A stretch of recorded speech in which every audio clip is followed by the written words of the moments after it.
Baik, selamat malam kawan-kawan semua yang sudah hadir di eh, acara kolokium dwi mingguan yang diadakan oleh masyarakat filsafat Indonesia menjelang akhir tahun ya. Terima kasih atas kehadiran kawan-kawan. Eh, Pada kali ini saya kira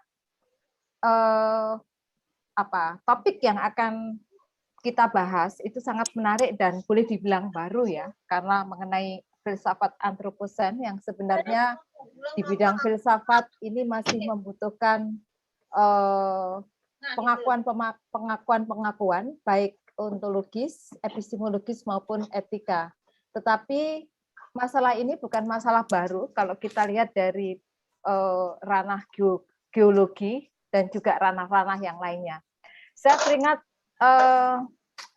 pernyataan seorang sejarawan Soviet namanya Prokofsky itu pada tahun 31 itu pernah mengatakan, saya kutip ya, sangat mudah untuk meramalkan bahwa di masa depan ketika sains dan teknologi telah mencapai kesempurnaan yang belum dapat kita imajinasikan, alam hanya akan menjadi lilin lembut di tangan manusia yang dapat dia tuangkan ke dalam bentuk apapun yang dia pilih.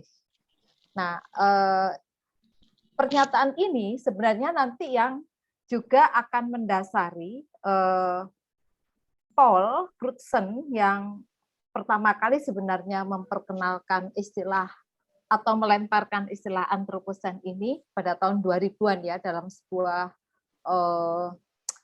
bukan seminar, dalam sebuah ya semacam seminar di Brasilia seingat saya. Dan dia mengatakan bahwa sebenarnya gejala antroposen ini sudah terlihat pada akhir abad ke-18, meskipun pada saat itu belum terlalu kita sadari, yaitu ketika memang manusia mulai berupaya melalui sains dan teknologi menguasai alam. Dan itu juga sudah diintroduksi oleh Bacon ya, bahkan juga sudah mengatakan bagaimana cara kita bisa menundukkan bencana, tidak lain adalah kita harus menciptakan sains yang dapat menundukkan alam. Dan dari situlah disertai oleh revolusi pencerahan di dalam filsafat, maka kemudian manusia menjadi subjek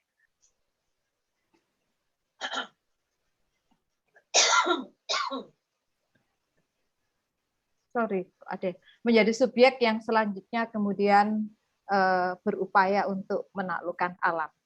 Nah, itu satu masalah, dan masalah ini akan dibahas oleh kawan kita, Mas Rangga. Mas Rangga ini S1 dan S2-nya dari Universitas Gadjah Mada, Fakultas Filsafat Universitas Gadjah Mada, dan saat ini kita tahu bahwa Mas Rangga sangat aktif di dalam kelompok studi atau kelompok diskusi Zeno yang juga banyak melakukan penelitian filsafat. Dan juga seperti kita ketahui bahwa Mas Rangga ini juga menjadi sangat populer dalam beberapa kali Filofest, festival filsafat yang diadakan dan disponsori oleh Ditjen Kebudayaan. Saya kira di situ pemikiran-pemikiran Mas Rangga cukup dipresentasikan dengan sangat menonjol, dan kita patut berbangga karena Mas Rangga masih sangat muda, tetapi juga sudah sangat fasih bicara filsafat. Baik kawan-kawan, pada kesempatan kali ini, Mas Rangga akan saya beri waktu 50 menit untuk memaparkan apa yang kemudian dimaksud dengan filsafat antroposen, dan kemudian apa gagasan Mas Rangga sendiri dalam upaya untuk mengelaborasi atau menjelajahi antroposen ini dari segi filsafat, karena selama ini selalu dari segi geologi. Karena istilah antroposen itu sendiri sebenarnya adalah geokronologis, jadi ini adalah merupakan bagian dari kronologi geologis untuk menyatakan tentang perkembangan fisik dan geologi di bumi ini. Nah, Saya persilakan Mas Rangga, waktu 50 menit untuk Anda. Oke, siap Bu. Terima kasih untuk pengantarnya Bu Ruth. Luar biasa. Ini saya juga sebagai host ya Bu, nanti kalau misalnya ada yang perlu di-mute dan lain sebagainya, mohon diingatkan. Ya. Baik, saya izin share screen dulu. Apakah sudah terlihat Bu? Sudah. Digedein aja, Mas. Oh ya. Ya, sip, sudah. Nanti kalau semisal ada yang masuk, apakah ada notif muncul tidak ya Bu? Ada, biasanya minta admin gitu, tolong diklik-klik gitu ya. Oke, siap. Okay. Sorry, karena kali ini Zoom-nya agak berbeda, terbatas sekali. Aku yang minta maaf nih, Mas Rangga nih. Tapi tahun depan sudah bagus. Tahun depan sudah bagus. Ya. Siap. Siapa tahu tahun depan bisa lagi. Nah, pasti. Ada ruang terus. Sebentar ini saya ngadmin orang-orang dulu, banyak yang baru masuk. Oke. Ya. Oke, selamat malam Bapak Ibu, teman-teman. Terima kasih sudah meluangkan waktunya untuk berdiskusi bersama saya. Perkenalkan saya Rangga Kalamaswa. Saya kebetulan peneliti di Zeno di Jogja. Dan saya sebenarnya visual anthropocene adalah topik yang cukup baru. Tadi sudah diberikan pengantar yang cukup komprehensif oleh Bu Ruth, karena memang kemudian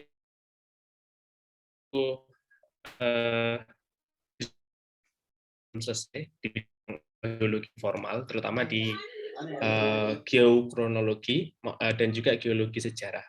Dan mungkin ini ada atau mungkin dari jurusan geologi atau dari jurusan teknik geologi, mungkin bisa dikoreksi apabila ada yang kurang pas dalam penyebutan kata dan lain sebagainya, terutama terkait bidang geologi. Sebelumnya mungkin saya akan mematikan video karena takutnya ini koneksi saya dari tadi kurang.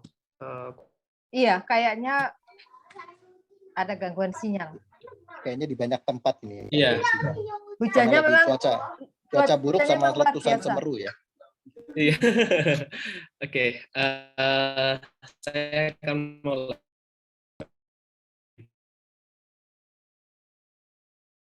Freeze ini ya. banyak yang baru masuk. Freeze ya, Bu. Aduh. Agak. Sorry. Akhirnya Mas Rangga yang harus accept yang mau masuk. Iya, enggak apa-apa. Oke, nanti saya absen nanti. Saya mulai dengan istilah anthropocene. Istilah anthropocene itu sendiri memang diperkenalkan oleh salah satu pemikir atau mungkin bisa kita sebut pionir atau orang-orang geologi. Dia adalah salah satu haba anthropocene. Meskipun istilah anthropocene itu sendiri sebenarnya juga sudah diperkenalkan oleh para ahli geologi dari Rusia. Mereka sudah memperkenalkan istilah anthropocene tapi dengan nama yang lain, misalnya Nosen dan lain sebagainya, yang artinya adalah zaman mengenai manusia seperti itu. Tapi kemudian belum secara spesifik berbicara mengenai anthropocene itu sendiri. Nah, baru pada awal tahun 2000-an ketika Crutzen itu menyebutkan mengenai anthropocene yang ada di itu sidangnya kalau salah juga di Meksiko dan juga di Brasil, waktu itu spontan Crutzen bilang bahwa ini kita tidak lagi berada di Holocene. Holocene itu kalau teman-teman membanggakan zaman geologi, Holocene itu adalah zaman pasca Pleistocene. Pleistocene itu zaman es, Holocene berarti interglasial setelah zaman es. Dan ketika Holocene itu manusia kemudian bisa berevolusi dan juga bisa beradaptasi sampai hari ini. Nah, teman-teman mungkin mengenal istilah ada Neanderthal, ada Homo sapiens dan lain sebagainya, itu juga bagian dari sekian evolusi yang ada di geologi Holocene. Nah, mengapa kemudian anthropocene itu menjadi suatu perdebatan yang menarik untuk didiskusikan? Karena kemudian adalah pencetus dari istilah anthropocene ini sendiri juga datang dari para ahli geologi itu sendiri. Namun sayangnya istilah anthropocene ini memang tidak atau mungkin belum diratifikasi sampai hari ini. Mengapa demikian? Karena memang sampai sekitar saya tuh coba cari datanya itu sekitar Oktober tahun 2021 itu saya coba-coba untuk mencari, ternyata masih belum diratifikasi sampai hari ini. Meskipun Anthropocene Working Group, ini Anthropocene Working Group itu adalah pecahan dari sekelompok peneliti atau para peneliti di bidang geologi yang mereka berusaha untuk kemudian mengumpulkan bukti-bukti bahwa kemudian kita sudah memasuki satu fase atau satu kala yang ada di Anthropocene. Nah, ini dianggap tidak formal karena kemudian adalah bukti-bukti yang masih kurang. Nah, bukti-bukti yang masih kurang ini kemudian terus mendapatkan perhatian khusus. Jadi tidak hanya oleh para ahli geologi, tetapi kemudian juga mendapatkan perhatian khusus oleh para ahli non-geologi atau komunitas ilmiah di luar geologi. Nah, bahkan isu Anthropocene ini telah melahirkan setidaknya ada 3 jurnal ilmiah, di Anthropocene, di Anthropocene Review, dan Elementa.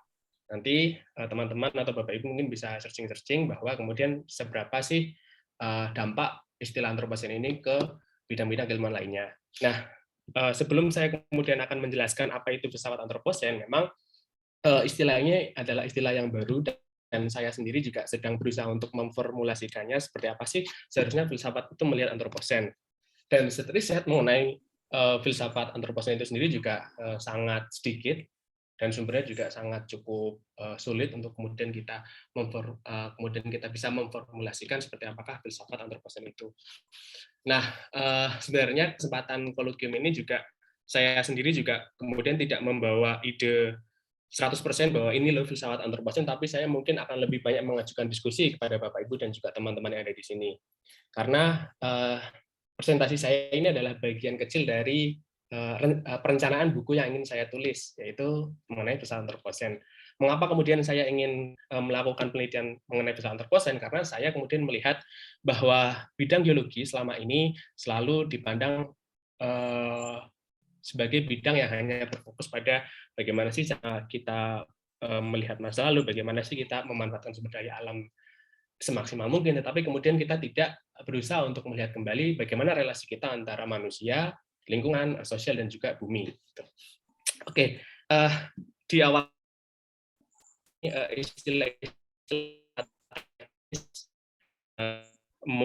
silakan nanti teman-teman yang baru join atau Bapak Ibu yang baru join, kita bisa diskusikan lebih lanjut. Nah, seperti ini gambarannya.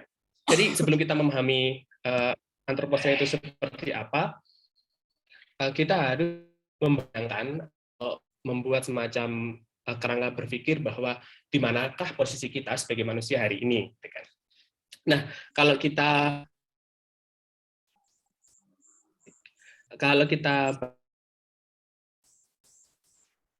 antara Pleistocene dan juga Holocene di sini. Nah, para ahli kemudian sepakat bahwa manusia itu berada pada posisi kala Holocene di sini. Nah, kala Holocene ini disebut sebagai salah satu semacam titik temu di mana kemudian manusia itu bisa beradaptasi secara penuh. Ketika sebelumnya di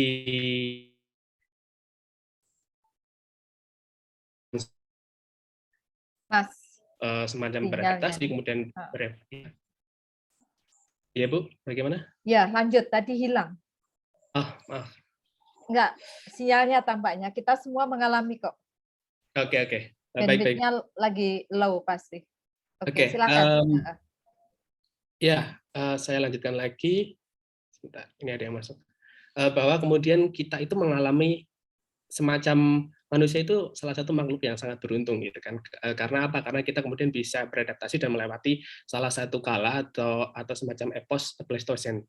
Epos Pleistocene itu kalau teman-teman pernah melihat film Ice Age gitu kan, ketika zaman es itu kemudian bertransisi interglasial dan berubah ketika musim panas lebih panjang, ketika kemudian banyak tumbuhan-tumbuhan yang mana mereka bisa tumbuh, dan disitulah kemudian manusia bisa beradaptasi dan juga bisa melakukan berburu dan meramu secara maksimal. Disitulah pijar-pijar kehidupan atau peradaban manusia itu muncul. Namun kemudian bagaimana atau dari mana posisi Anthropocene itu? Nah, ini yang masih menjadi perdebatan ilmiah di antara para ahli geologi. Nah, mengapa demikian? Karena sekali lagi, cara berpikir geologi adalah cara ketika dia melihat masa lalu. Hari ini adalah kunci masa lalu. Ketika kita meneliti bebatuan, ketika kita meneliti sedimentasi es, berarti kita sedang membaca masa lalu. Tetapi bagaimana ketika suatu masa yang itu sedang berjalan? Antroposen artinya kita menyadarinya, tetapi kita sedang melaluinya. Nah, itulah yang menjadi semacam kegelisahan saya mengapa kemudian filsafat itu layak untuk masuk dan kemudian ikut berkontribusi dalam proses ratifikasi atau peresmian antroposen itu sendiri. Nah, kemudian di sini kita bisa melihat bahwa di sini kan ada pembagiannya. Secara resmi memang kemudian para ahli geologi itu menerjemahkan masa sekarang atau epos sekarang itu adalah epos Holocene dan stage hari ini adalah Megalayan. 2016 dan tahun 2018 pada waktu itu Anthropocene Working Group atau para ahli geologi yang mengajukan mengenai tesis Anthropocene itu ditolak dan kemudian digantikan oleh Megalayan ini.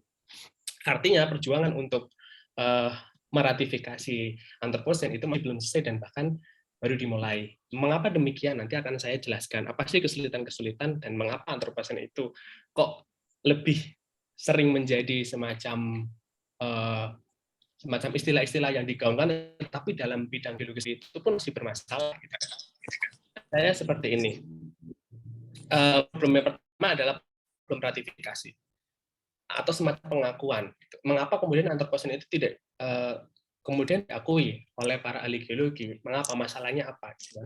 Masalahnya adalah kita kembali lagi kapan dan di mana posisi Golden Spike Anthropocene itu. Nah, apa itu yang dimaksud Golden Spike? Golden Spike itu adalah salah satu titik temu atau semacam transisi dari satu epos ke epos lainnya, dari satu periode ke periode lainnya, dari satu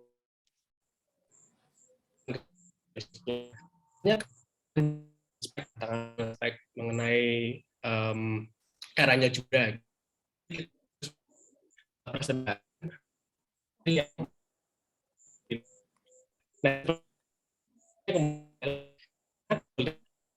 Sedangkan manusia sendiri istilahnya masih memiliki kemampuan beradaptasi, manusia masih kemudian melakukan aktivitas antropogeniknya selama ini. Nah, itulah yang kemudian menjadi pertanyaan dan juga perdebatan di manakah titik Golden Spike. Nah, nanti saya akan memperkenalkan setidaknya ada beberapa tesis mengenai Golden Spike Anthropocene. Nah, tes-tes inilah yang kemudian diperdebatkan. Kalau tadi kata Burus bahwa kemudian Paul Crutzen menawarkan bahwa pasca era revolusi industri, disitulah titik Anthropocene kemudian bisa dan mungkin untuk dicari titik temu. Tapi kemudian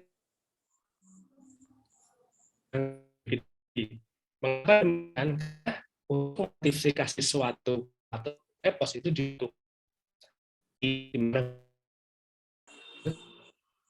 persoalan artinya sinyalnya Mas Rangga jelek kayaknya. Iya, suaranya mulai putus-putus, Mas. Kalau sekarang gimana, Mas? Coba diulangi lagi, Mas Rangga, yang putus-putus tadi, sorry, diulangi lagi saja. Sampai mana ya tadi, Bu? Putus-putusnya tadi sampai ini, batas waktu tentang Anthropocene yang ditentukan oleh Paul Crutzen yang abad 19 itu loh. Yang masih jadi perdebatan, ya. Mengapa kemudian itu menjadi perdebatan? Karena kemudian untuk kita merumuskan suatu kala atau epos dalam bidang geologi itu harus membutuhkan bukti yang global dan sinkronik. Global dan sinkronik di sini artinya adalah kemudian buktinya itu bisa ditemukan hampir di setiap wilayah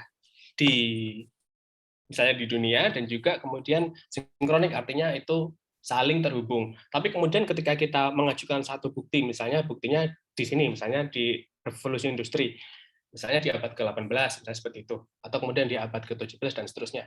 Mengapa kemudian itu sulit? Karena buktinya kembali lagi, buktinya itu sangat spesifik, misalnya hanya ada di Eropa, hanya ada di Amerika, dan lain sebagainya. Lalu bagaimana negara-negara atau mungkin dunia baru, apakah pada era revolusi industri itu mereka juga melakukan hal yang sama. Nah, itulah yang menjadikan kesulitan untuk memberikan bukti bahwa Anthropocene itu bisa diratifikasi. Namun demikian, para ahli geologi sendiri juga kemudian bekerja bersama dengan paleontolog dan juga arkeolog misalnya, mereka kemudian berusaha untuk memberikan bukti-bukti yang otentik dan juga bukti-bukti yang lebih terpercaya. Tetapi kemudian juga muncul ragam tesis yang lainnya. Misalnya tesis ketika kita mengajukan tesis, apakah kemudian ledakan nuklir pertama kali pada tahun 1945 misalnya di Meksiko ataupun di Hiroshima Nagasaki itu bisa menjadi salah satu bukti dari Anthropocene ketika buktinya itu sinkronik dan global. Nah, itulah yang menjadi perdebatannya kemudian. Lalu kemudian setidaknya ada 3 tesis, dan ini mungkin sudah pernah saya presentasikan di Philopes, tapi saya akan ulang lagi untuk teman-teman yang belum sempat mengikutinya. Setidaknya ada 3 tesis. Yang pertama adalah apakah intervensi awal manusia atau ketika pertama kali manusia itu melakukan revolusi agriculture dan juga perubahan pola kehidupannya apa, kemudian itu bisa disebut sebagai titik awal Anthropocene, gitu kan. Tetapi kemudian itu disanggah. Mengapa kemudian itu disanggah? Karena persebaran buktinya itu hanya bersifat regional dan kebertahanan fosilnya ini sangat sulit. Bagaimana kita bisa menentukan bahwa temuan fosil atau temuan intervensi awal manusia itu hanya tersebar di benua Afrika saja, sedangkan benua-benua yang lain itu tidak ada. Nah, itu yang menjadi perdebatannya kembali. Artinya kebertahanan fosilnya itu dianggap masih kurang. Tetapi bagi para ahli pemikir sejarah, melihat intervensi awal manusia ketika ada perdebatan antara Homo neanderthal dan juga Homo sapiens di situ, di mana Homo sapiens berusaha untuk survive di situ dan berusaha untuk melanggengkan peradabannya, disitulah yang akan menjadi temu bahwa Anthropocene itu benar-benar masuk ke fase tersebut. Tapi juga ada perdebatannya.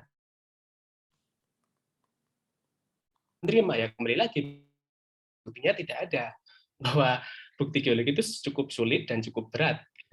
Nah, tetapi kemudian ada juga yang mengajukan hal yang lain, misalnya di tahun 1950-an atau The Great Exploration, nanti pasca Perang Dunia Kedua di situ. Nah, ini bukti-bukti yang lain, misalnya ada yang menganggap bahwa kepunahan megafauna yang disebabkan oleh populasi manusia itu juga dianggap sebagai bukti, tapi ternyata disangka lagi, buktinya ini lokal lagi, ini tidak bisa lagi diberikan untuk menjadi salah satu proses atau proposal untuk ratifikasi Anthropocene. Begitupun dengan revolusi industri. Saya mau ulang sedikit lagi bahwa kemudian temuan mesin uap, perluasan batu bara, spesialisasi kerja dan lain sebagainya itu juga dianggap belum cukup untuk memberikan bukti. Tetapi di sisi lain, berkat adanya revolusi industri, disinilah semangat globalisasi itu mulai muncul dan penggunaan karbon itu juga mulai meningkat. Pasca revolusi industri ini juga bisa menjadi titik temu kemungkinan bahwa bukti Anthropocene itu di sini. Tapi kemudian juga disanggah lagi. Kemudian tesis yang terakhir yaitu The Great Acceleration. The Great Acceleration ini adalah fase di mana pasca Perang Dunia Kedua, ketika negara-negara kemudian sudah mengubah haluan politik dan ekonominya, misalnya meskipun kita tahu bahwa Jepang sempat mengalami kemunduran ekonomi dan sosial politik, tapi kemudian pasca Perang Dunia Kedua, memang kemudian Jepang kan benar-benar meningkatkan produksinya, tidak hanya di bidang industri saja, tapi kemudian bagaimana mereka menciptakan suatu peradaban yang lebih baru. Nah, The Great Acceleration ini juga disebut-sebut sebagai penanda atau kandidat yang sangat kuat untuk kemudian menerjemahkan bahwa Anthropocene itu ada.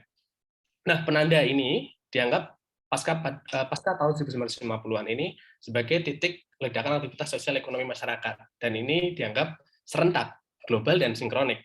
Tetapi kembali lagi bahwa ada kesulitan. Kesulitannya apa? Kesulitannya yaitu membutuhkan bukti yang global dan sinkronik tadi. Nah, proyeksi itu juga digambarkan oleh skenario akselerasi sosioekonomi, peningkatan konsentrasi emisi gas rumah kaca, perubahan iklim global, perubahan sistem biosfer, dan lain sebagainya, tren-tren homogenisasi flora dan fauna. Misalnya kita bisa lihat perbandingan hewan liar dan juga hewan yang didomestifikasi itu berapa, itu kan juga menjadi salah satu bukti. Tetapi ya kita lihat lagi apakah bukti itu sudah cukup untuk diajukan dan untuk diratifikasi di Anthropocene. Ini kan sangat mengerikan ya. Apakah buktinya itu harus dalam bentuk kekecauan atau harus dalam bentuk apa? Nah, itu yang nanti akan kita ulik kembali. Nah, lalu kalau kita melihat tesis degree acceleration ini mengapa kemudian sangat penting, karena ketika kita tarik secara bersamaan semuanya ada pada titik yang sama. Misalnya peningkatan populasi, misalnya dari 5 miliar, 7 miliar dan seterusnya. Nah, itu kan suatu titik yang mana sama, tetapi juga kemudian aktivitas antropogeniknya juga ikut naik, kemudian penggunaan energi juga ikut naik dan lain sebagainya. Nah, itu yang dianggap sebagai salah satu kandidat kuat untuk meratifikasi Anthropocene. Nah, namun di sisi lain, yang paling terbaru yaitu mereka menyebutkan bahwa bagaimana ketika kita menyebutkan fase Anthropocene itu sebagai fase batasan keplanetan. Artinya sejauh mana manusia itu bisa beradaptasi ketika ada hal-hal yang dianggap cukup riskan bagi keselamatan banyak umat manusia. Nah, disitulah diajukan tesis planetary boundaries ini. Nah, tesis ini dianggap menarik karena kemudian bisa memetakan kembali apa saja sih masalah-masalah yang sedang dihadapi hari ini. Misalnya peningkatan nitrogen, misalnya peningkatan atau kemudian ancaman diversifikasi genetik, artinya ancaman kepunahan massal itu sangat mungkin. Misalnya banyak sekali hewan-hewan atau spesies-spesies yang mana sekarang mulai langka. Karena apa? Karena mungkin kasih dan lain sebagainya, ekstensi pertanian dan lain sebagainya. Nah, itulah yang kemudian menjadi salah satu tawaran yang menarik bahwa planetary boundaries ini bisa menjadi semacam alat bantu atau scientific utilities untuk ratifikasi Anthropocene. Nah, gambarnya kurang lebih seperti ini. Mengapa kemudian yang gambar merah ini atau risiko ancamannya itu semakin besar? Karena kembali lagi ke tesis awal, bahwa di tesis degree acceleration Salus populi suprema lex esto. 50-an. Sorry, ini suara siapa ya? Mohon dimatikan. Kawan-kawan yang baru masuk, mohon mematikan mikrofonnya.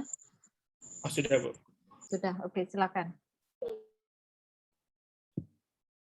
Silakan, Mas Rangga. Sorry, ini saya sambil nge-host.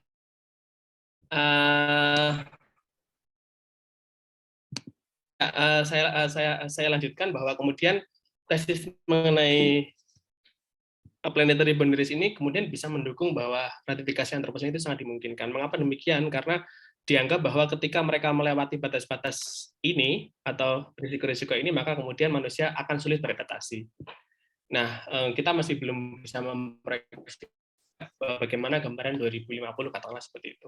Tetapi hari ini kita memiliki ragam bukti bahwa kemudian ini salah satu kan jangan untuk mendekati yang paling dekat, yaitu adalah teknofosil atau fosil-fosil yang berasal dari teknologi. Ini hanya sebagai gambaran saja. Ketika kita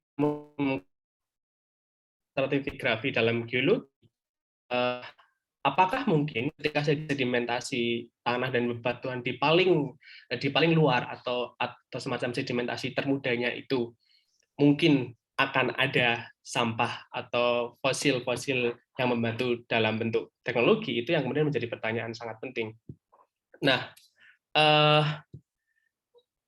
Peter Huff kemudian mengajukan tesis bahwa ya itu sangat mungkin karena hari ini hampir semua wilayah yang ada di dunia atau di bumi itu telah didominasi tidak hanya oleh manusia saja, tetapi juga kemudian oleh alat dan juga teknologi yang mereka gunakan. Nah, kalau misal dalam rentang 100 atau 200 tahun ke depan fosil-fosil atau pengguna teknologi ini tidak kemudian bisa diolah, itu bisa kemudian untuk menjadi bukti ratifikasi karena akan ada kemungkinan global sinkroniknya. Tapi apakah kita harus menunggu? Ketika kita menunggu, artinya mungkin saja ada ancaman yang lebih berbahaya. Tetapi untuk hari ini kita bisa mendeteksi sedimentasi baru itu misalnya di dalam atau mungkin di permukaan lautan atau mungkin di danau misalnya, itu di situ kan kita bisa menemukan bagaimana mikroplastik dan juga nanoplastik itu tersebar di mana-mana, dan itu bentuknya global dan sinkronik, dan itu bisa menjadi tesis yang bisa diajukan kemudian. Nah, tesis teknofosil ini apakah mungkin bisa menjadi bukti antroposen? Jawabannya adalah mungkin. Tapi kemudian kita cukup menarik karena kembali lagi, kenapa antroposen tidak bisa diratifikasi? Karena buktinya harus bukti yang otentik dan bukti yang geologis. Tetapi bagi para ahli non-geologi, antroposen itu dianggap sudah masuk. Nah, perdebatan itu kemudian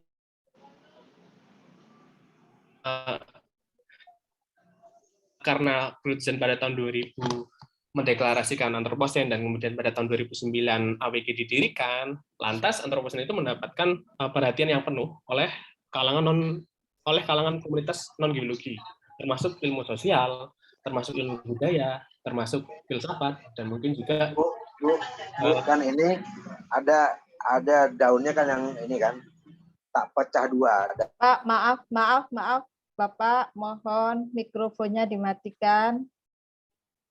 Oke, saya lanjut. Kemudian perhatian ini berfokus dan malah semakin menjauhi dari bagaimana keinginan Crutzen untuk meratifikasi antroposen. Para ahli politik, misalnya para ahli ilmu hubungan internasional, kelingkungan, dan non-geologi lainnya justru terfokus pada semacam terfokus pada sosio masyarakatnya. Jadi bagaimana masyarakat itu mempengaruhi bumi, mengubah keadaannya, bagaimana kemudian dari antroposen ini berdampak pada kemiskinan, berdampak pada semacam keadilan, kemudian berdampak pada spesies lainnya dan lain sebagainya, tetapi kemudian tidak berfokus pada esensi dari ratifikasi antroposen dalam bidang geologi itu sendiri. Nah, menariknya adalah kemudian di bidang geologi itu sendiri juga terpecah menjadi dua, ada yang pro dan ada yang kontra. Bagi mereka yang pro adalah mereka menyadari bahwa kita sudah masuk ke fase antroposen. Tapi bagi yang kontra, mereka merasa bahwa ya antroposen tidak perlu karena kita sudah dan telah berada di fase atau di kala Holosen gitu. Karena kala Holosen itu sudah mengejawantakan bahkan 11.800 tahun yang lalu itu manusia juga ya sama-sama saja seperti itu. Yang berubah adalah buminya, bukan manusianya. Tapi kemudian di aspek antroposen itu juga kemudian dibalik, yang berubah berkat karena manusianya sehingga bumi seperti ini. Nah, tesis-tesis itulah yang menjadi tesis-tesis antroposen.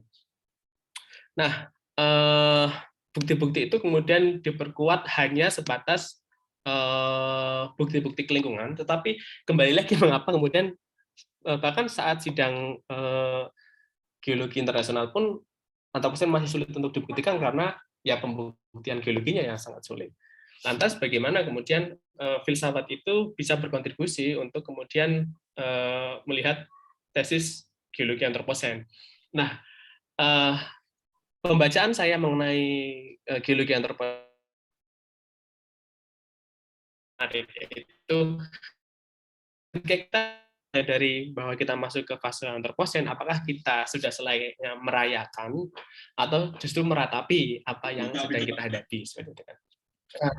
Merayakan artinya adalah berarti semangat modern manusia atau semangat pencerahan bahwa manusia itu independen, manusia kemudian dirayakan karena manusia sendiri sudah geser. Dia tidak hanya menjadi objek geologinya, tapi sekarang dia menjadi geological force dan dia menjadi penentu. Tetapi kemudian di fase berikutnya ada yang menganggap bahwa antroposen itu patut untuk diratapi. Mengapa demikian? Karena ada suatu semacam kengerian bahwa kita jangan-jangan tidak bisa kemudian survive dalam menghadapi antroposen ini, meskipun antroposen itu belum diratifikasi. Nah, ketika antroposen itu diratifikasi, seperti apa kengerian itu? Nah, itu kan yang menjadi pertanyaan kemudian. Meskipun demikian, mengapa antroposen itu tidak hanya untuk geologi? Karena kita bisa petakan kembali. Saya memetakan di dua paling bawah, yaitu dalam perspektif sejarah sendiri. Ketika mereka berfokus pada pemikiran prasejarah dan sejarah, berarti mereka akan membicarakan kembali bagaimana relasi antara manusia dengan alamnya. Setidaknya mereka akan berfokus pada perubahan disrupsi industrial dan modernitas. Mereka hanya berfokus pada itu. Dan tulisan-tulisan mengenai bagaimana industrialisasi, bagaimana modernitas itu mengubah cara pandang atau ontologi masyarakat sampai hari ini, itu yang kemudian dijadikan acuan. Artinya mereka kemudian menyalahkan kembali bahwa modernitas itu membawa bencana. Tapi di sisi lain juga antroposen itu dipahami sebagai suatu ideologi yang provokatif.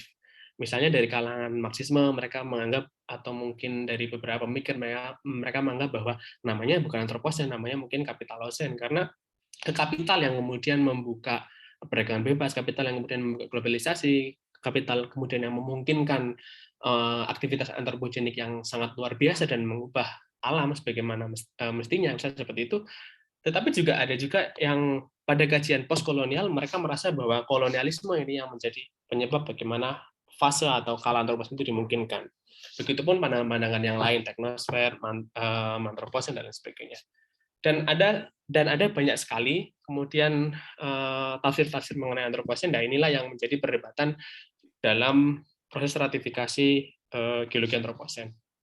Nah, di sini kemudian saya ingin menjelaskan bahwa bagaimana sih filsafat atau metode yang dipakai oleh geologi dan kemudian memberikan tantangan tersendiri mengapa kemudian antroposen itu sulit untuk diratifikasi. Pertama adalah dalam kualitas objeknya. Pasti objek dari geologi itu tidak mungkin berfokus pada manusia ya, karena manusia kan yang meneliti kemenjadiannya, masa dia sendiri yang kemudian meneliti dirinya sendiri. Maka seorang geolog secara profesional pasti dia harus mencari buktinya. Buktinya dari mana? Buktinya bisa dari sedimentasi, bisa dari bukti glasial, bisa dari bukti yang lainnya, misal dari fosil lainnya. Tapi kan misalnya. Nah, ini semacam di sini. Ketika dalam geologi atau doktrin dalam geologi yang dikenal dengan uniformitas atau apa gitu, yang mereka berpendapat bahwa the present is the key to the past. Ketika berhadapan dengan antroposen itu satu hal yang sulit ya, sesuatu bukti yang belum ada dan belum nampak, tetapi harus kemudian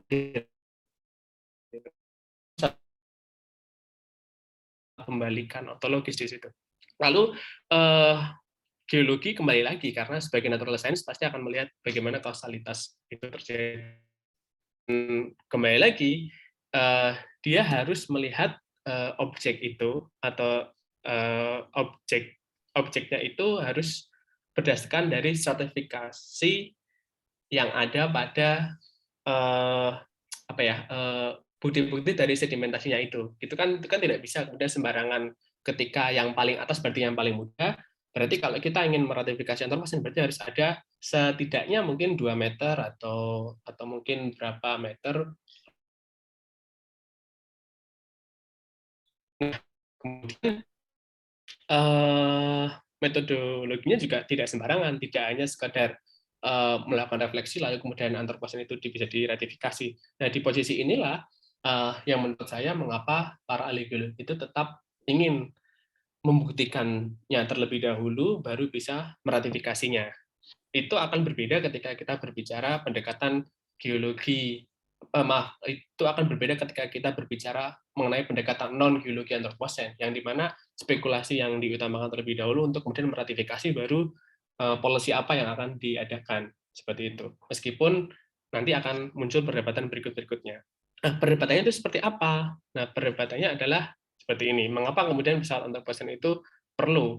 Pertama adalah seperti yang telah kita bahas sebelumnya, itu mempertanyakan dan memikirkan ulang antroposen, jelas. Kemudian untuk kemudian menjernihkan kembali kesalahpahaman antar lintas keilmuan, juga orientasi ageisme dan antagonisme antar keilmuan. Artinya mungkin saja setiap keilmuan itu punya cara interpretasinya sendiri. Jadi kalau saya bisa membaca adalah mungkin saja satu realitas, tetapi ragam interpretasi atau mungkin ragam wajah mengenai antroposen.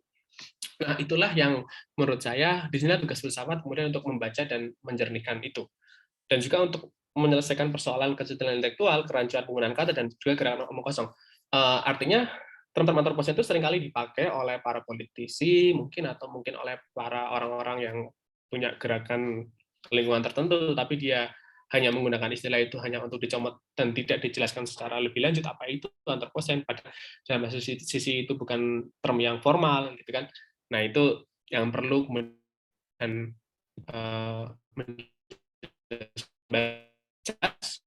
untuk membahas ontologinya, epistemologinya, logika atau penalaran dalam bidang geologi dan juga penalaran bagaimana ratifikasi antroposen itu dimungkinkan dari isu-isu filosofis lainnya. Mas Rangga, term-term ini Mas Rangga, ya. iya lanjut. Tadi hilang. Oh iya Bu. Halo. Eh, Oke, wacana itu juga kemudian mendapatkan perhatian khusus ketika berkat adanya antroposen, geologi itu sendiri kemudian juga mendapatkan kritik yang luar biasa dari interpretatornya atau dari pembaca geologi non geologi, misalnya dari bidang sastra, misalnya dari bidang postkolonial, dari bidang ilmu hubungan internasional dan ilmu politik misalnya. Mereka melihat bagaimana sih dekolonisasi pengetahuan antroposen itu dimungkinkan. Apakah antroposen itu selalu berkelindahan dengan modernitas? Apakah selalu berhadapan dengan yang European? Apakah selalu berwacana putih seperti itu? Apakah wacana yang lokalitas itu kemudian tidak diterima? Apakah harus global? Apakah harus sinkronik? Kenapa tidak diakronik? Dan lain sebagainya. Nah, wacana-wacana filsafat dalam antroposen artinya di sini sangat terbuka, banyak sekali, dan riset ini masih belum dijangkau oleh banyak pemikir, termasuk para filosof. Ya, mungkin tugas filosof memang lebih banyak hal yang lebih semacam yang lebih canggih ya daripada memikirkan antroposen. Tetapi menurut saya ini salah satu tugas alternatif ketika para filosof mungkin jenuh memikirkan status ontologi seperti apa, kan mereka kemudian bisa menelisik kembali bahwa status penelitian mereka juga sedang bermasalah. Apakah dampak antroposen terhadap perkembangan disiplin ilmu tersebut? Apakah hasil penelitian disiplin tertentu bisa memiliki korelasi dan juga signifikan terhadap ratifikasi antroposen? Apakah antroposen berpengaruh terhadap wacana kebijakan global, realitas dunia baru pasca antroposen, dan lain sebagainya? Nah, lantas bagaimana filsafat itu memungkinkan untuk masuk dalam perdebatan antroposen? Itu sangat mungkin, karena di geologi antroposen itu ada ruang untuk mendiskusikan itu dalam bidang lintas keilmuan lainnya, dan kita bisa join dalam Anthropocene Working Group atau AWGIT yang sebelumnya telah saya perkenalkan. Nah, nanti umpan baliknya adalah kita akan menawarkan salah satu pandangan-pandangan non-geologi yang tentunya itu akan mendukung proses ratifikasi. Nah, ontologi antroposen kemudian membalikkan kembali bahwa apakah sudut pandang dunia baru antroposen ini mencerminkan pemahaman yang baru antara relasi manusia dan alam, misalnya seperti itu. Apakah kemudian ada umpan balik yang sangat acak ketika kita mendefinisikan titik temu antroposen, apakah hanya ada di barat, bagaimana orang-orang Asia memahami antroposen misalnya. Nah, itu kan yang akan menjadi kerangka yang berbeda. Apakah antroposen itu merupakan bentuk antroposentrisme baru? Karena dari tadi saya menjelaskan mengenai manusia, dan manusia lagi. Apakah itu suatu narsisme tersendiri atau bagaimana? Itu pertanyaan-pertanyaan yang bisa dipertanyakan kembali. Bagaimana status subjek dan objek dalam kerangka antroposen? Apakah antroposen itu independen atau juga justru tergantung dengan manusia itu sendiri? Bagaimana ketika tidak ada manusia? Apakah antroposen itu dimungkinkan? Kalau misalnya ada manusia, maka antroposen itu seperti apa?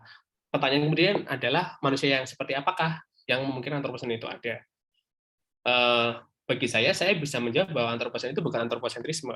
Mengapa demikian? Ketika kita tarik kembali bahwa antroposen itu adalah suatu akumulasi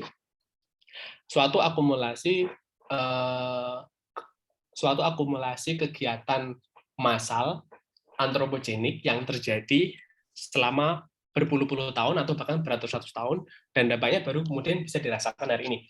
Ini itu sama seperti ketika kita berbicara mengenai perubahan iklim, climate change, atau global warming. Kesadaran mengenai perubahan iklim di abad 21 dan di abad ke-18 atau 17 itu pasti akan berbeda. Ketika orang pertama kali menemukan batu bara, mereka cenderung berpikir bahwa ya tidak masalah karena adanya power manusia, dan manusia kemudian bisa mengeksploitasi dan mengambil sumber daya secara maksimal dan menjadikan batu bara itu sebagai sumber energi baru, maka mereka memanfaatkan secara maksimal. Tetapi ketika manusia di masa atau di abad ke-17-18 itu sudah tidak ada, dampak yang dirasakannya justru terlempar di abad ke-21. Nah, dan kemudian itu bisa disebut sebagai bagian dari suatu trajektori antroposen.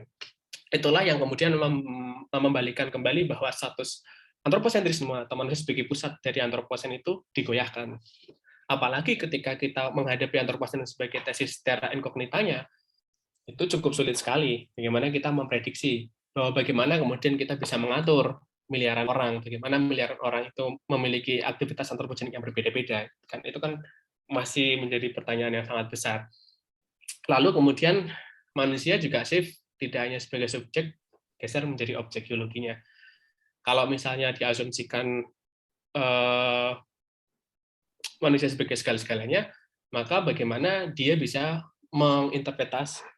bagaimana dia bisa semacam mendeterminasi perubahan iklim itu secara langsung, itu kan sangat sulit.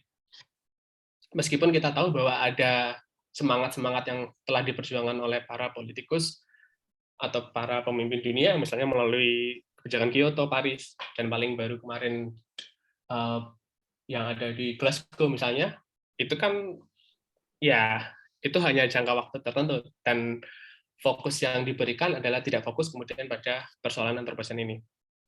Lalu kemudian itu tadi serangkaian kecil dari ontologi. Intinya di pertanyaan ontologi adalah dunia seperti apakah yang memungkinkan antroposen itu ada, apakah dunia pasca manusia, ataukah dunia yang memang sedang kita hadapi hari ini, atau mungkin ketika manusia sudah tidak ada baru ada antroposen. Nah, itu yang menjadi pertanyaan ontologisnya. Lalu epistemologinya bagaimana? Nah, pertanyaannya sama seperti tadi, cuma yang apakah yang memungkinkan kita adanya antroposen, karena perubahan iklim tersebut, apakah karena kita sering menemui bencana, katastrofisme, dan lain sebagainya, apakah antroposen itu sebenarnya mandiri dan hanya interpretasi kita yang serampangan untuk melihat perubahan global ini, sedangkan bisa jadi apa yang saya rasakan dan saya pahami dan saya alami di Indonesia itu akan berbeda dengan di Eropa. Apakah musim panas yang lebih panjang di Indonesia itu bisa disetarakan dengan musim dingin yang lebih panjang di Eropa? Misalnya seperti itu. Apakah kemudian pengalaman dan pengetahuan ilmiah dan keseharian kita dengan antroposen itu berbeda? Ketika masyarakat biasa di antroposen mungkin akan bingung jawabnya, tapi bagaimana dengan para ahli geologi? Apakah semuanya sepakat? Nah, itulah. Apakah kemudian pengetahuan aktivis ini mendukung pemahaman kita tentang antroposen, mengingat tentang perbedaan semangat zaman atau zeitgeist-nya? Zaman-zaman di awal kolonialisasi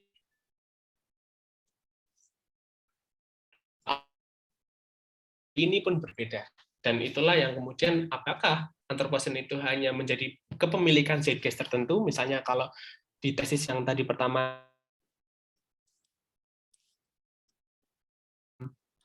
revolusi industri, lalu geser ke tesis berikutnya yaitu tesis The Great Exploration dan seterusnya.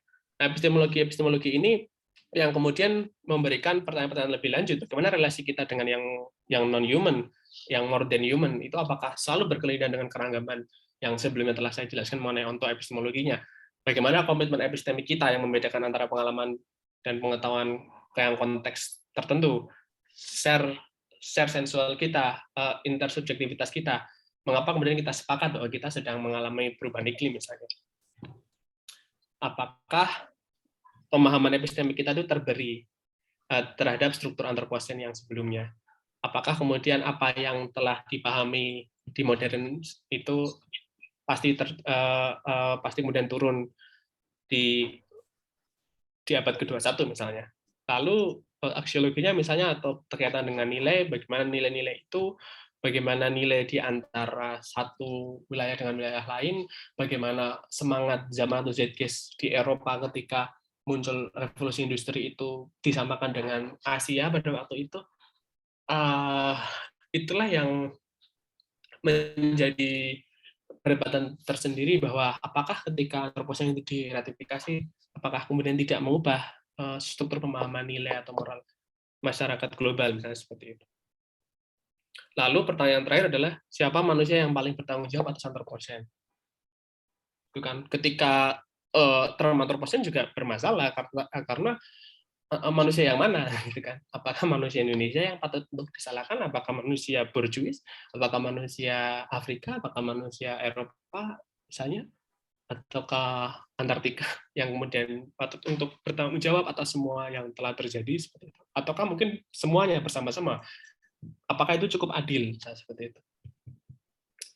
Nah, problem filosofi diskursus antroposen yang hari ini sedang hangat-hangatnya didiskusikan adalah mengenai hubungan dengan masalah real atau praksis keseharian, misalnya hubungannya dengan politik. Apakah antroposen itu bisa menjadi salah satu proposal perubahan politik politik lingkungan dan lain sebagainya. Lalu problem kedua yang sering dibahas oleh para pemikir yaitu adalah kecemasan eksistensial kita sebagai manusia. Posisinya kemudian apa kita sangat superior atau kemudian sangat lemah, gitu kan?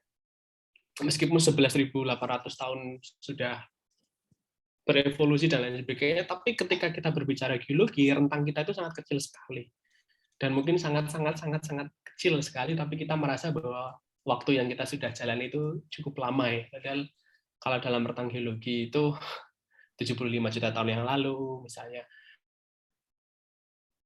kan waktu yang sangat kecil dibandingkan waktu manusia. Hanya yang hanya baru 11.000 membangun peradaban. 11.000 tahun yang baru membangun peradaban dan 200 sampai 300 tahun merasa bahwa revolusi industri adalah puncak dari peradaban. Suatu ironis tapi juga bagaimana ya? Itu yang kemudian menjadikan pertanyaan tersendiri. Lalu pertanyaan kedua yaitu mengenai pemikiran apakah antroposen itu baik atau buruk gitu. Kalau baik itu seperti apa, kalau buruk seperti apa ini perdebatan yang lucu dan Bapak Ibu atau teman-teman bisa mencari lebih lanjut. Lalu pertanyaan berikutnya itu ketika tanpa bumi mungkinkah kita bisa berpesawat, itu pertanyaan yang pernah saya temukan dalam satu konferensi, itu sangat menarik sekali.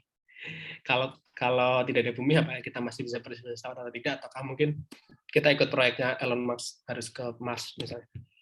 Lah masa depannya itu bagaimana? Kembali lagi ke proyek awal, yaitu proyek ratifikasi seperti itu. Lalu ada pendekatan yang paling menarik di sini yaitu pendekatan the end of the world. Jika keretakan ekologis semakin membesar, bumi sepanjang sejarah geologis itu kemudian tidak dipengaruhi apapun, apakah kemudian hanya manusia yang mengalami kecemasan itu?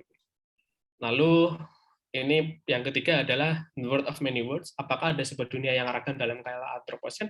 Apakah ketika kita melalui trajektori atau perlintasan antroposen adalah satu dunia yang sama atau ragam dunia yang berbeda yang sedang kita alami? Gitu. Apakah kemudian globalisasi meruntuhkan pluriveritas di situ atau sebaliknya? Lalu yang paling terakhir yang sering sekali didiskusikan adalah kritiknya terhadap dogma-dogma modernisme, semangat pencerahan, dualisme, dan lain sebagainya. Dan yang terakhir yaitu adalah doktrin tentang romantisisme. Romantisisme bahwa kita pernah selaras atau seimbang dengan alam, misal katakanlah seperti itu. Pertanyaannya kemudian adalah di manakah kita pernah selaras dan seimbang dengan alam, gitu kan? Kalau kita membaca orang zaman dulu, oh ya manusia pada selaras dengan alam. Manusia yang mana pertanyaannya kemudian ketika yang diajukan adalah antroposen dari sudut pandang barat, katakanlah mereka apakah benar-benar pernah selaras atau tidak gitu kan. Nah, ketika kita lihat di sini seperti apakah antroposen yang baik atau antroposen yang buruk yang akan kita jalani. Seperti tadi yang sudah saya singgung mengenai batas-batas keplanetan, apabila manusia melampaui batas keplanetan itu kemungkinan besar kita akan mengalami suatu dunia di mana kita sendiri sulit untuk beradaptasi dan mungkin sulit untuk survive di situ. Nah, ini tabel yang saya buat sendiri. Jika memungkinkan antroposen diratifikasi adalah letaknya di sini, yaitu pasca 1945 sampai hari ini. Mengapa demikian? Karena saya rasa ya tesis The Great Acceleration itu bisa menjadi acuan pertama untuk kita pikirkan.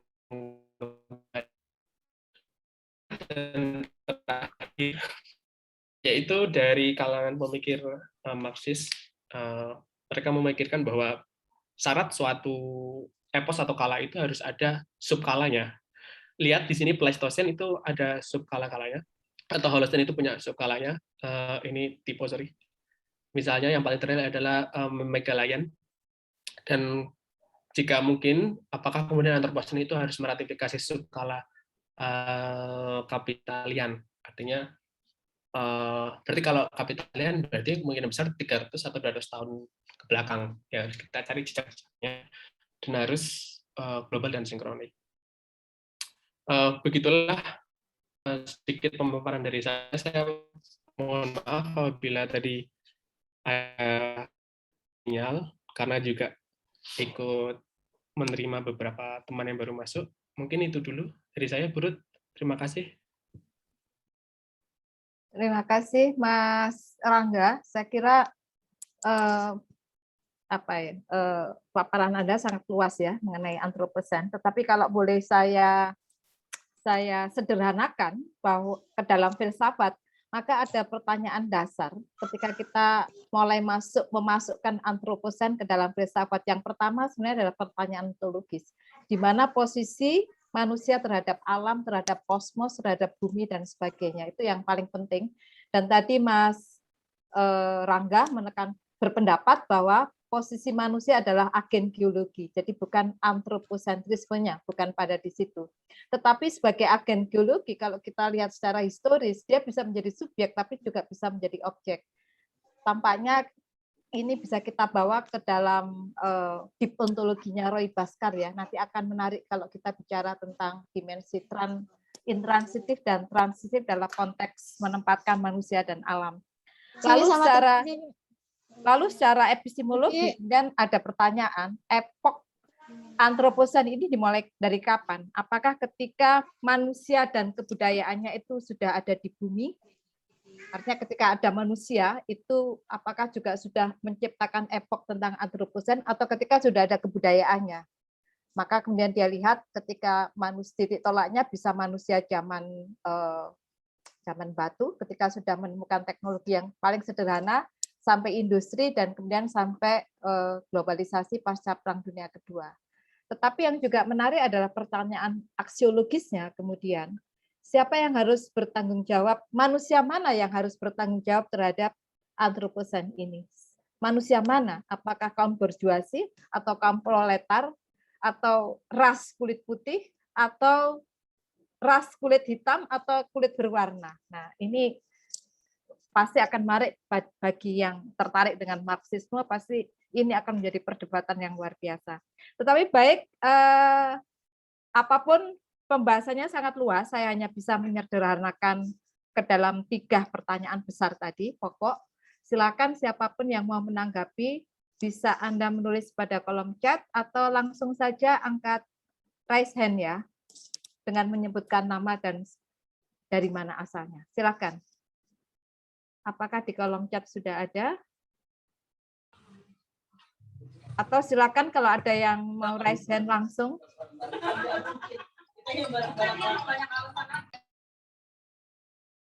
Silakan kalau ada yang mau mengajukan pertanyaan, klarifikasi, sanggahan, atau debat, silakan. Dimulai dari Mas Hendar dulu atau Mas Naryo dulu? Mas Naryo tadi saya lihat ada. Halo, Mbak. Ya, silakan Mas Naryo. Okay. Terima kasih banyak. Salam kenal, Mas Rangga. Mungkin karena hujan ya beberapa hari ini juga sinyal agak kurang bagus ya. Tadi sempat putus-putus. Pertama, saya sendiri relatif baru mendengar istilah ini. Antroposen ya, saya waktu itu menonton satu film dokumenter di National Geographic dan ada satu bahasan tentang antroposen.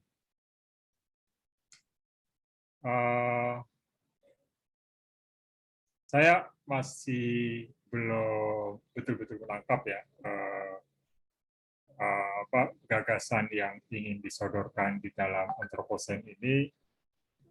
Kelihatannya saya sih secara permukaan masih melihat ini sebagai satu istilah untuk mendefinisikan manusia baru, sama seperti mungkin di masa lalu ketika abad yang lain dari abad pertengahan orang menamakan itu sebagai modern gitu misalnya ya. Nah, kira-kira kalau dari yang tadi diuraikan oleh Mas Rangga, ada kritik terhadap antroposentrisme yang menganggap manusia itu sebagai pusat. Nah, di dalam antroposen kelihatannya itu mau dihapus gitu ya. Kira-kira mungkin kalau boleh dielaborasi kembali, konsekuensi dari penghapusan itu ada di wilayah apa saja? Tadi Mas Raka sebenarnya sebutkan ada pada wilayah ontologi, epistemologi, dan sosiologi. Tapi barangkali kalau boleh dipertajam gitu ya, konsekuensi yang paling konkret dalam konteks tiga itu apa saja gitu ya? Mungkin kita biar lebih cukup jelas ya. Barangkali itu yang dari saya. Terima kasih, Ya. Mas Rangga. Satu lagi ya, Mas Rangga, atau mau langsung dijawab? Saya...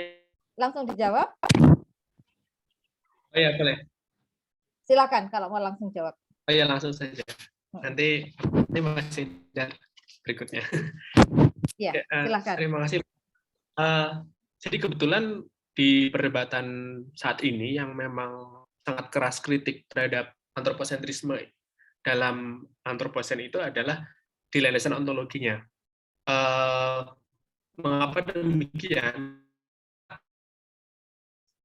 Mereka berarti bahwa antroposen itu sendiri membuka logis bahwa ternyata ada masalah ketika kita hanya mengandalkan pemahaman yang berpusat pada manusia atau antroposentrismenya itu. Nah, pemahaman itu memang kemudian dibawa oleh semangat-semangat modernitas. Memang kita tidak bisa menyalahkan mengapa kemudian demikian, karena para pengkritiknya juga mereka secara umum berada pada poros posmo. Kritiknya kemudian muncul karena antroposen ini mengubah atau membalikan posisi di mana kita sebelumnya menganggap diri sebagai subjek dari si pengamat di geologi itu, tapi berkat karena adanya antroposen justru dibalik. Manusia itu sendiri masuk menjadi bagian dari objek geologisnya. Itu yang pertama. Yang kedua adalah yang pernah diungkapkan oleh Graham Harman di suatu festival. Dia menjawab bahwa ontologi antroposen yang paling jelas adalah ontologi yang berpusat pada objek. Karena apa? Karena seberapa besar kemampuan manusia untuk mendeterminasi atau semacam mempengaruhi atau apakah bisa bandwidth-nya low ya. Hal yang lebih besar dari dia gitu. Yang hyper atau Tim Morton hyper. Nah, antroposen itu sebagai hyper objek kalau bagi Tim Morton. Artinya, oke Bu, sebentar. Maaf, saya ulangi lagi. Saya ulangi dari Harman. Kalau di Harman memang kemudian disanggah bahwa antroposen menalarkan orientasi kepada objeknya, karena kemudian problem-problem yang muncul di antroposen itu seringkali berkelindan dengan objek, misalnya problem-problem climate change, problem-problem perubahan iklim dan lain sebagainya, di mana manusia itu sendiri tidak bisa mendeterminasinya secara langsung. Jadi dia melihat bahwa problem-problem antroposen itu lebih independen. Manusia sangat kesulitan sekali untuk kemudian menangani apa yang telah dia perbuat di situ. Dan yang kedua, dan yang ketiga adalah hyper objeknya Timothy Morton, yang melihat bahwa antroposen itu sebagai hyper objek, suatu skala yang sangat besar, tetapi juga sangat dekat. Sebagaimana contohnya adalah semua orang sedang mengalaminya, tapi kemudian kesadaran terhadap atau preferensinya mungkin akan berbeda-beda. Tinggal kita mau denial atau tidak terhadap hal tersebut. Nah, jadi 3 kritik itulah yang mendasari mengapa kemudian subjek dan objek, di mana pemahaman subjek sebagai segala-galanya kemudian diruntuhkan dalam antroposen itu. Tetapi di sisi lain juga ada yang berpendapat bahwa antroposen masih penting, Pak, di sini, karena bagaimana seandainya kebijakan policy atau kebijakan politik itu akan muncul di antroposen, apakah tidak membutuhkan pendekatan yang antroposentrik? Jawabannya adalah memperkenalkan antroposentrisme yang lemah, bukan antroposentrisme yang kuat, yang untuk kemudian menggugurkan tesis antroposentrisme yang kuat, manusia sebagai pusat segala-galanya, tergeser oleh terra incognitanya antroposen dan menjadikan manusia sebagai objek. Akhirnya dia menggeser secara ontologis dan mau tidak mau harus merekognisi dan juga meratifikasi yang di luar dirinya, yang non-manusia, yang more than human, dan lain sebagainya. Nah, itulah ontologi yang ditawarkan oleh para pengkritik antroposen, di mana dia menyelinap untuk mengkritik pemikiran semangat atau pemikiran atas semangat modernitas, terutama Kartesian. Seperti itu, Pak. Baik, Mas Naryo, sudah cukup atau masih ada? Mungkin sedikit pertanyaan lebih lanjut aja ya. Kalau mungkin banyak orang sepakat ya juga ini disadari betul di dalam kesadaran masyarakat kontemporer, antroposentrisme itu ada, saya nggak mengatakan secara by intent sejak awal itu menanggalkan yang lain, tetapi dalam konteks sejarah antroposentrisme sebenarnya kan respon terhadap teosentrisme ya. Dan ada hal-hal positif dari itu, tetapi ada juga side effect ya, kita sebut sebagai side effect dari antroposentrisme khususnya dalam progresivitas manusia ketika masuk era industri, kemajuan, teknologi, dan seterusnya. Alam itu betul-betul dieksploitasi dengan atas nama ilmu pengetahuan yang dikembangkan oleh manusia. Tapi pertanyaannya ketika kita mau menghapus manusia dalam proses sejarah, saya melihat kembali lagi problemnya kan tetap kembali pada tindakan-tindakan manusia itu sendiri ya. Maksudnya baik atau buruk, mungkin dalam terkait isu lingkungan misalnya, perubahan iklim dan lain-lain, orang juga menyadari bahwa memang ada efek buruk dari apa yang dilakukan oleh manusia, tetapi perubahan baik di masa depan juga sangat bergantung pada manusia. Jadi dalam arti itu peran manusia tetap menjadi sentral juga, gitu, tetap menjadi sangat sentral. Tetapi sekarang barangkali dengan kesadaran yang baru tentang nasib kita akan sangat bergantung pada bumi ini misalnya, maka perubahan-perubahan yang semakin ramah terhadap lingkungan, terhadap bumi, terhadap iklim, itu harus dilakukan oleh manusia itu sendiri. Nah, itu artinya kan sentralitas manusia sebenarnya tetap, tetapi barangkali mindset-nya yang perlu diubah. Nah, itu kira-kira gimana itu? Oke, terima kasih Mas Naryo. Tapi saya lanjutkan dengan Mas Hendar ya, Mas Rangga. Pertanyaan Mas Naryo, saya lanjutkan dengan pertanyaan Mas Hendar. Silakan Mas Hendar. Oke, makasih Mbak Yud. Ya. Suara saya kedengaran nggak? Kedengaran. Kayaknya gangguan sinyal juga ini. Silakan. Oke, tahun 2016 itu Jason Moore ya dari mana ini? Binghamton University menulis Capitolocene ya. Jadi bukan antroposin, tapi bagi dia ini adalah jenis baru kapitalisme di mana dia seperti menangkap musuhnya sendiri, yaitu dirinya sendiri. Artinya kalau Mas kita Hendar? pernah dapat musuh besar gitu, misalnya dulu Nazi gitu, pernah ya. Mungkin sekarang kita perlu cari musuh besar. Ya, suaranya masih kedengaran nggak Mbak Ru? Ya, lanjut. Cek. Karena juga lanjut. timbul tenggelam. Halo, Hilang lagi. Ya, lanjut ya. Bentar, saya mungkin agak sedikit keluar ruangan gitu. Ya. Tampaknya Mas Rangga, suara saya kedengaran nggak, Mas? jelek, Mas Hendar. Bagaimana kalau diperbaiki dulu, Mas Hendar? Hilang. Oke, saya lanjutkan ke Mas Roy. Silakan, Mas Roy. Ya. Mas Hendar, sorry saya potong ya. Mas Roy aja, silakan Mas Roy. Ya, Ibu Ruth, terima kasih. Selamat malam semuanya, salam kenal juga. Pertanyaan dari saya sederhana ya, mendengar pemaparan dari kok aku lupa nih. Mas Rangga. Mas Rangga. Panggil aja Mas Rangga, ya. Tulisannya Mas Haswan. Ya, Mas Rangga tadi jadi teringat sebenarnya tentang ide-ide dan kemudian prinsip-prinsip kosmologis ya. Nah, justru pertanyaan saya sebenarnya sederhana. Jadi dengan antroposen ini lantas perbedaan signifikan antara keduanya itu apa ya? Dan kemudian yang mau saya tanyakan juga tadi sudah disinggung oleh Mas Naryo tadi. Dengan demikian, kalau tadi tendensinya adalah sebuah antroposentris dengan memahami sejarah yang berjalan dalam bentuk atau dalam format geologikal itu, nah kemudian ini apakah antroposen ini satu entitas, katakanlah entitas ilmu yang meskipun juga masih banyak dikritik.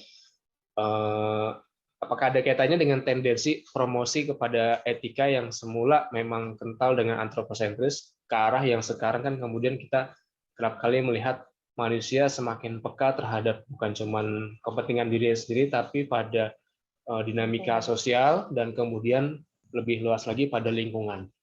Gitu. Itu dua pertanyaan dari saya. Oke. Gitu aja. Silakan Mas Rangga, tadi dari Mas Naryo dan Mas Roy. Silakan Mas Rangga menanggapi.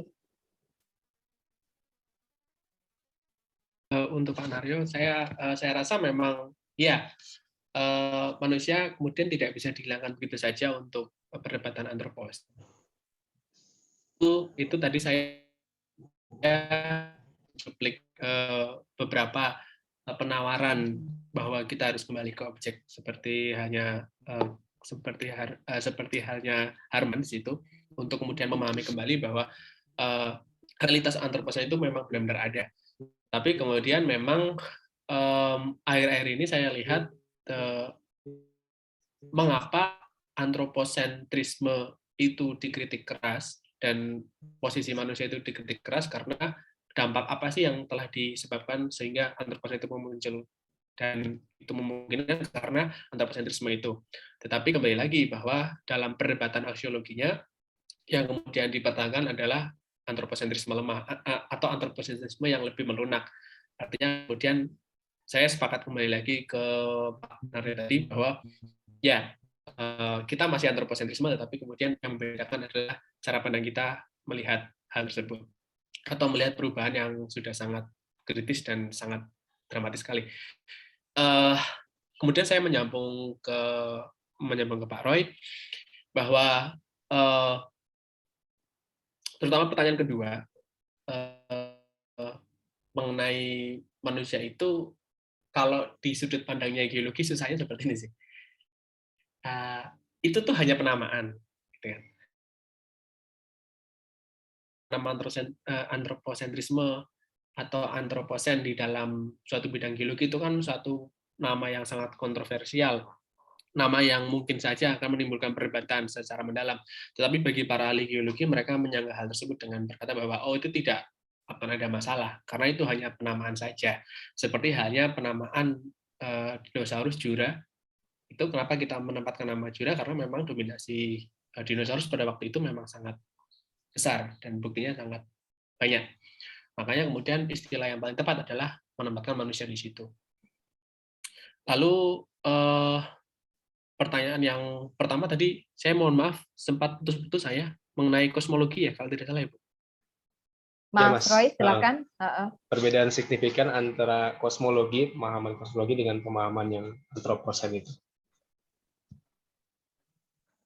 Ya, jadi untuk persoalan di antroposen ini memang kan hanya sebatas sebagai problem kebumian atau bumi, dan mentok-mentok pun keplanetan, dan mereka hanya membatasinya pada hal-hal yang sangat empiris sekali, hal-hal yang berkaitan dengan skala waktu geologis.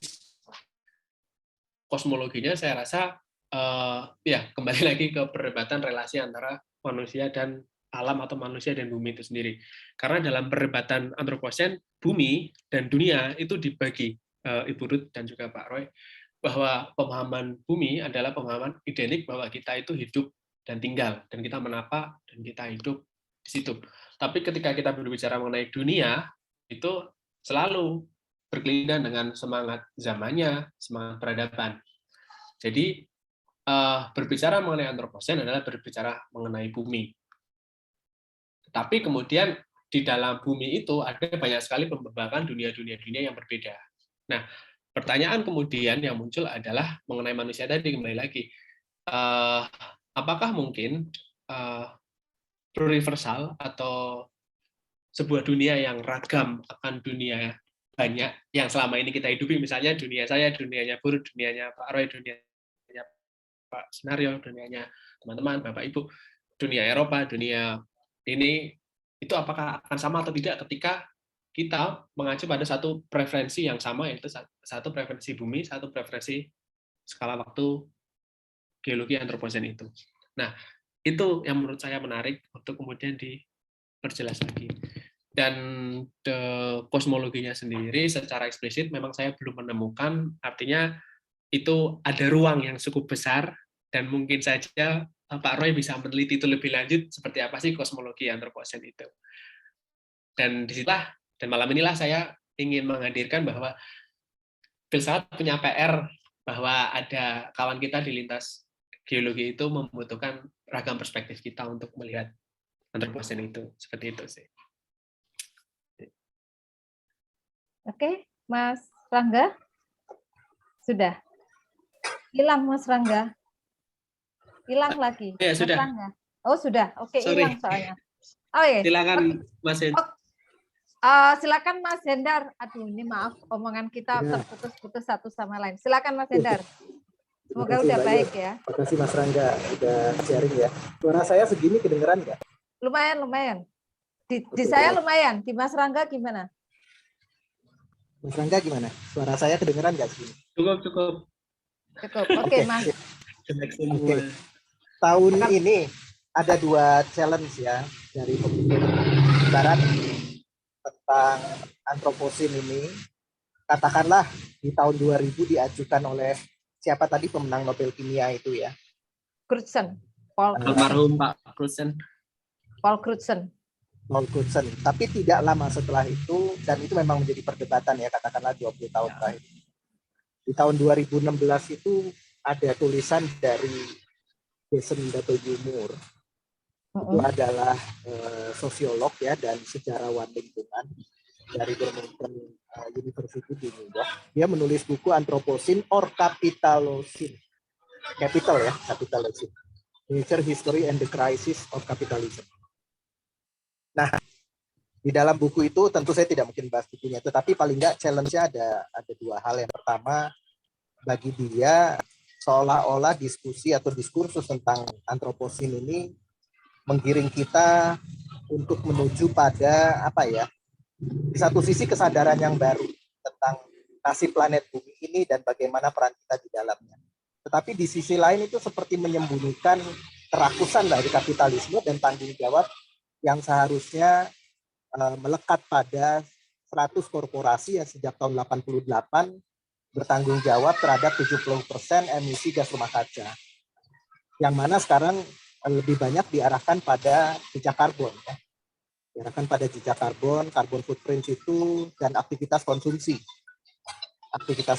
Nah, ini kan sesuatu yang menjadi tantangan juga ya. Jadi tantangan bagaimana katakanlah para penerus diskursus ya, baik itu mau tadi ontologinya, epistemologi dan seterusnya, mau merumuskan bahwa sebenarnya tidak lebih diskursus tentang antroposen ini bisa kita geser supaya lebih konkret dan bisa lebih dimintai pertanggungjawaban pada kapitalosin yang jangan menggeser pada aktivitas konsumsi, memang sebagian besar masyarakat dunia, tetapi justru pada aktivitas produksi seperti yang data tunjukkan tadi, yaitu 100 corporation ya itu nanti tentu bisa dicek ya mana saja 100 corporations itu yang sejak tahun 88 menghasilkan 70% gas emisi.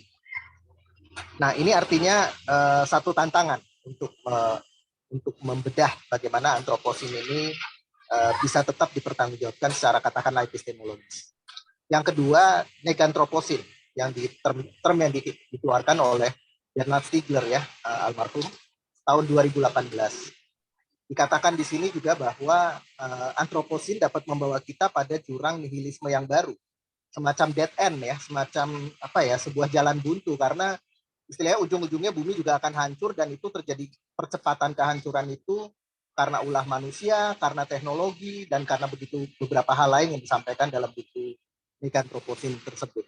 Jadi alih-alih menyalahkan aktivitas manusia dengan segala kegiatan konsumtifnya dan seterusnya ya, yang tadi jejak karbon, Stigler justru menawarkan agar kita memikirkan ulang tentang antroposin ini, tetapi dilihat dari secara entropi. Dalam arti ini sebenarnya bicara tentang entropi ini, saya lihat Stigler bersesuaian dengan kajian dari Floridi yang menyatakan dalam etika informasinya sejak tahun 2013 bahwa entropi itu ada 4 tingkat ya. Entropi yang dalam pengertian termodinamika itu ya. Mas Rangga nanti tolong saya dikoreksi kalau keliru. Tapi yang Floridi katakan paling tidak bahwa entropi yang tahap keempat itu justru adalah mengajak kita untuk menghindari kehancuran secara lebih cepat dengan tidak melakukan tanda kutip entropi-entropi kecil. Artinya kita bersifat yang lebih caring ya, lebih caring terhadap informational entities. Itu kalau menurut Floridi, bukan menurut Stigler. Tapi paling tidak tantangan dari Stigler adalah bagaimana menjawab supaya antroposin ini tidak menjadi semacam nihilisme Nietzschean baru begitu ya, untuk masyarakat modern ini dengan berbagai aktivitasnya atau berbagai produk buangan. Itu aja dulu mungkin dari saya. Mohon ditanggapi. Terima kasih.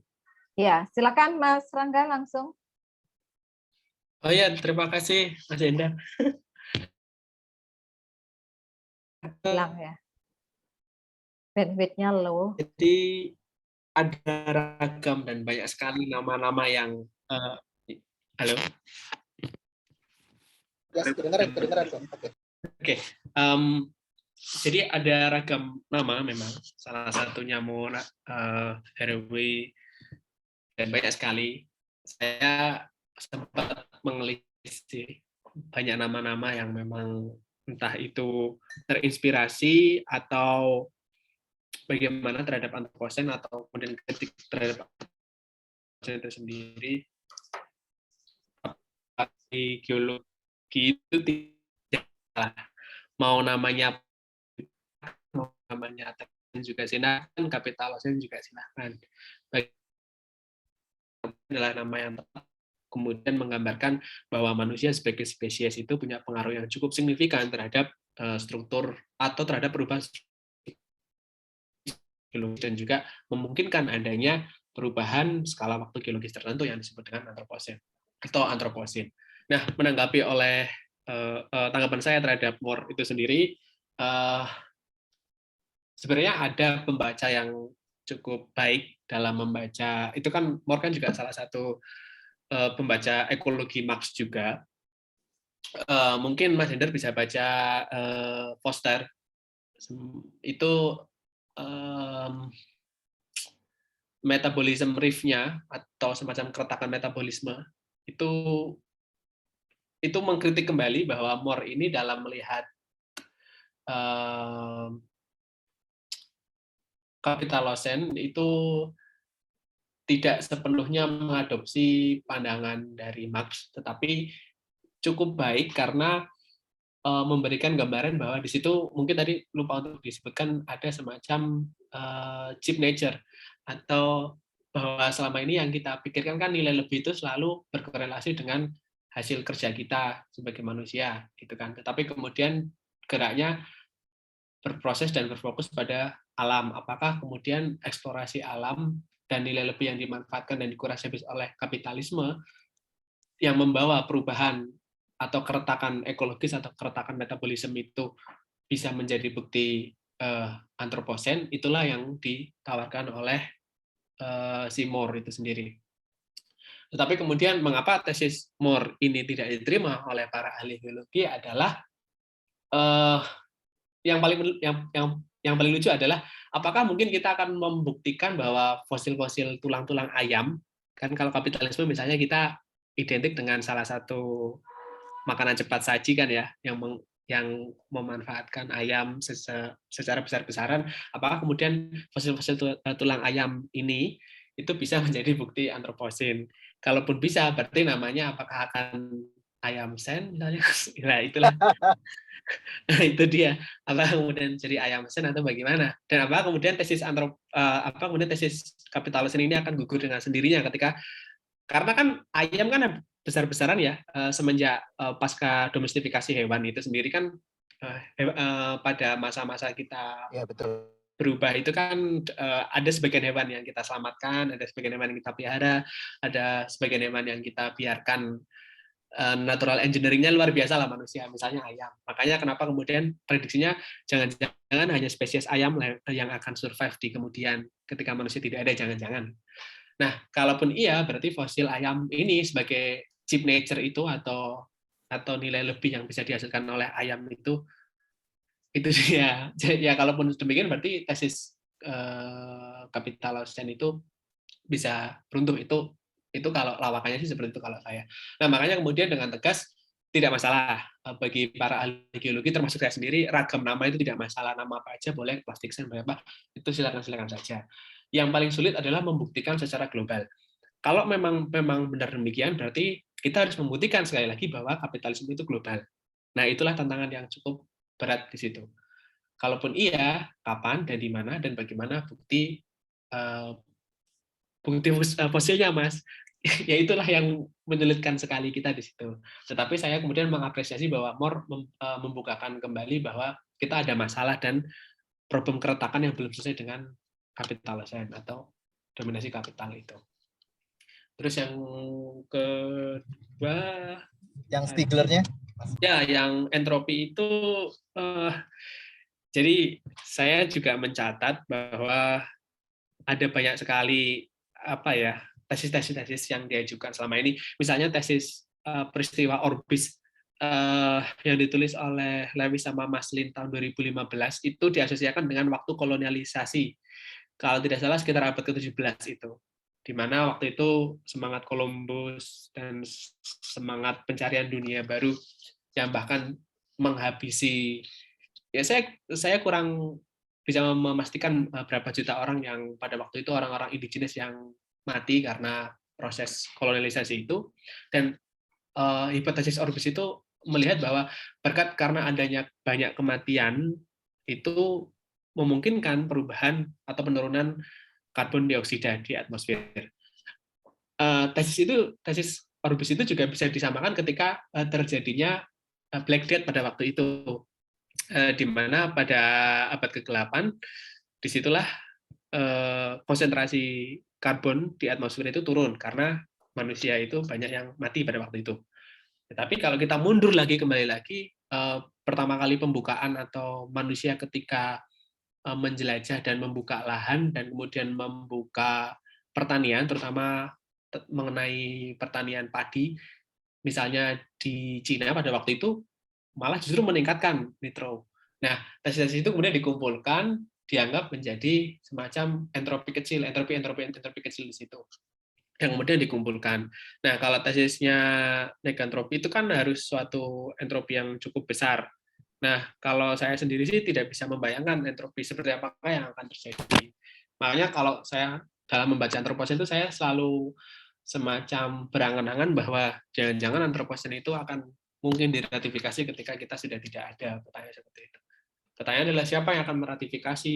Apakah para ahli geologi, tapi siapa? Apakah akan robot atau alien? Itu para ahli geologi yang berpijak di Holocene selalu mencela seperti itu.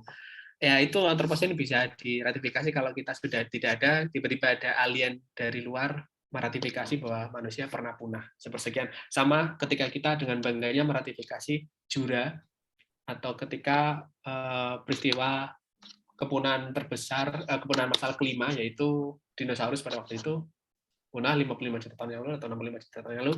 Nah, itulah sama, mungkin mirip-mirip seperti itu. Nah, itulah yang menurut saya bisa ketika kita mengapresiasi entropi itu. Kembali lagi, sebenarnya yang diminta oleh para ahli geologi itu sangat simpel. Buktinya apa, fosilnya mana, titiknya di mana. Tetapi harus global dan sinkronik. Itu suatu bayangan yang dunia yang seperti apa sih itu yang selalu terpikirkan oleh saya ketika saya membaca antroposen. Dunia yang sehancur apakah atau dunia yang serapi apakah?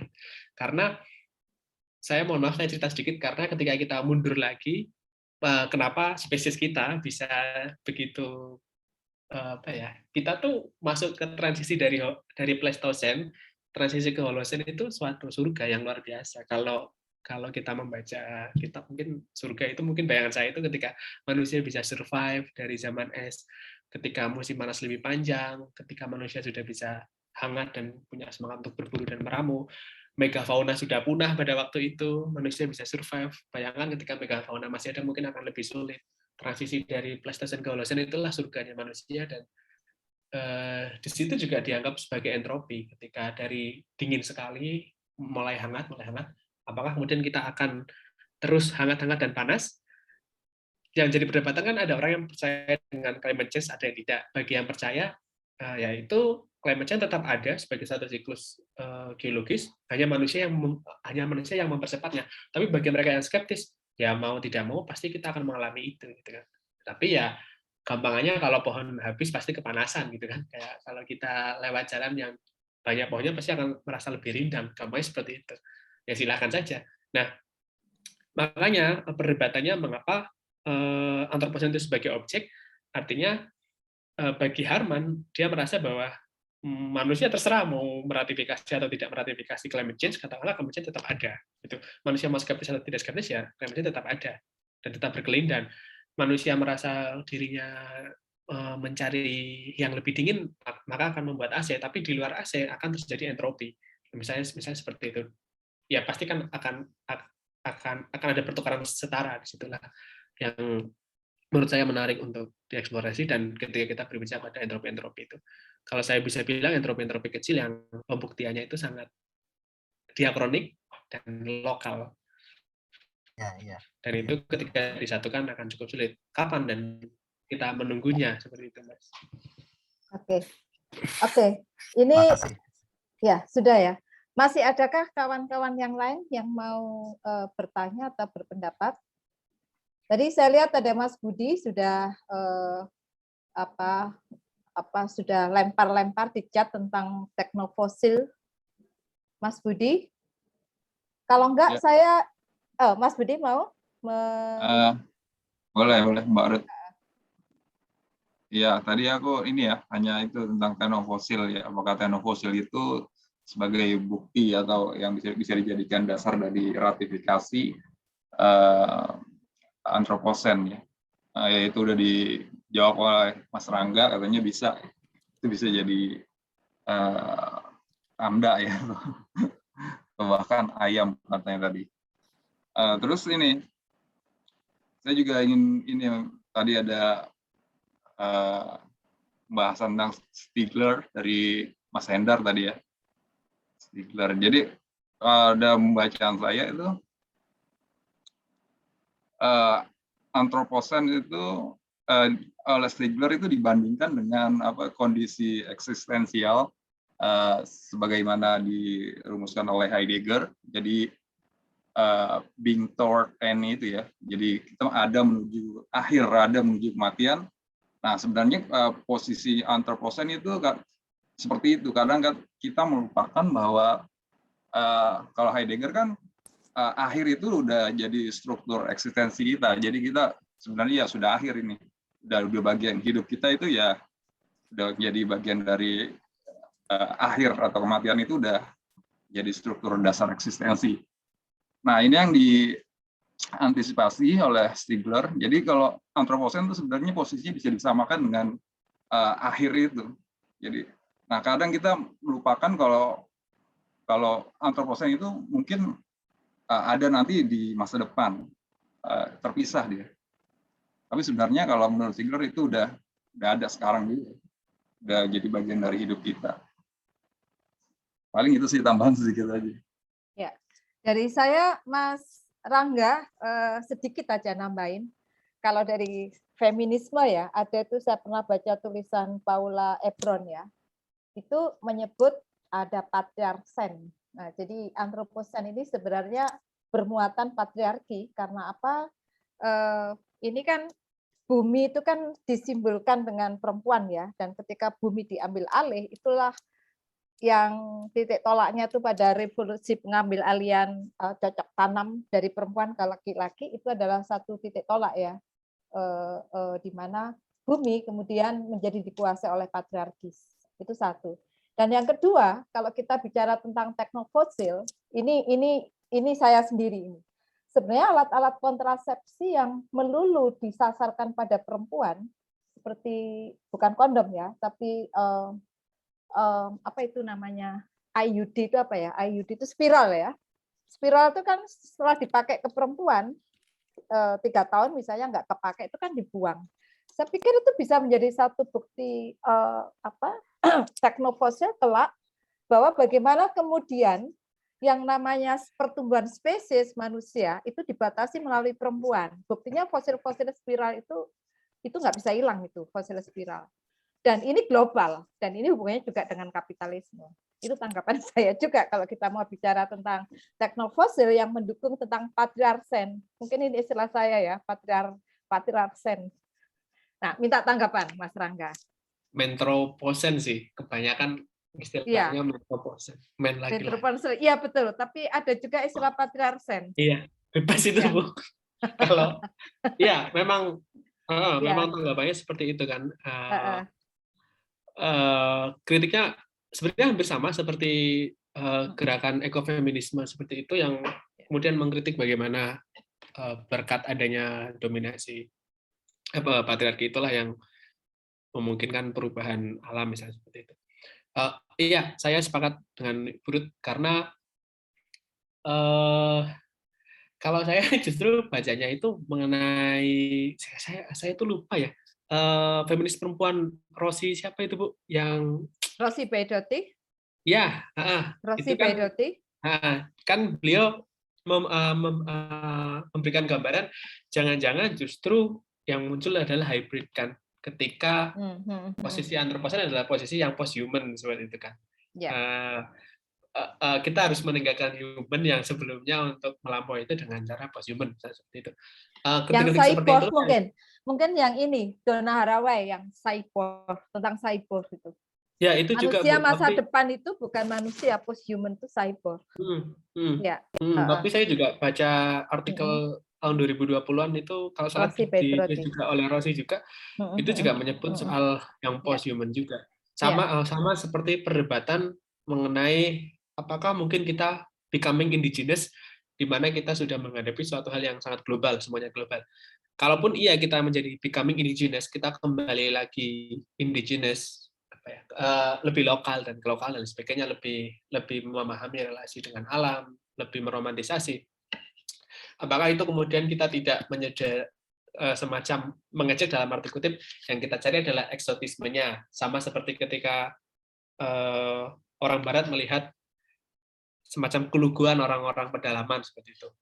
Nah, dua kritik itu yang menurut saya menarik sih. Apakah yang post-human itu bisa menjadi jawaban atas problem yang ada di antroposen, dan becoming indigenous apakah itu cukup untuk merekognisi dan juga semacam mengafirmasi bahwa apa yang orang luar atau orang-orang termarginalkan itu bisa juga ikut berkontribusi pada kasus antroposen ini. Tapi memang ya kalau saya lihat perdebatan di feminisme itu cukup lumayan Bu. Kalau di antroposen, silakan Burut coba di semacam dielaborasi lagi, terutama kaitannya dengan literatur sih, tradisi literatur itu. Sama satu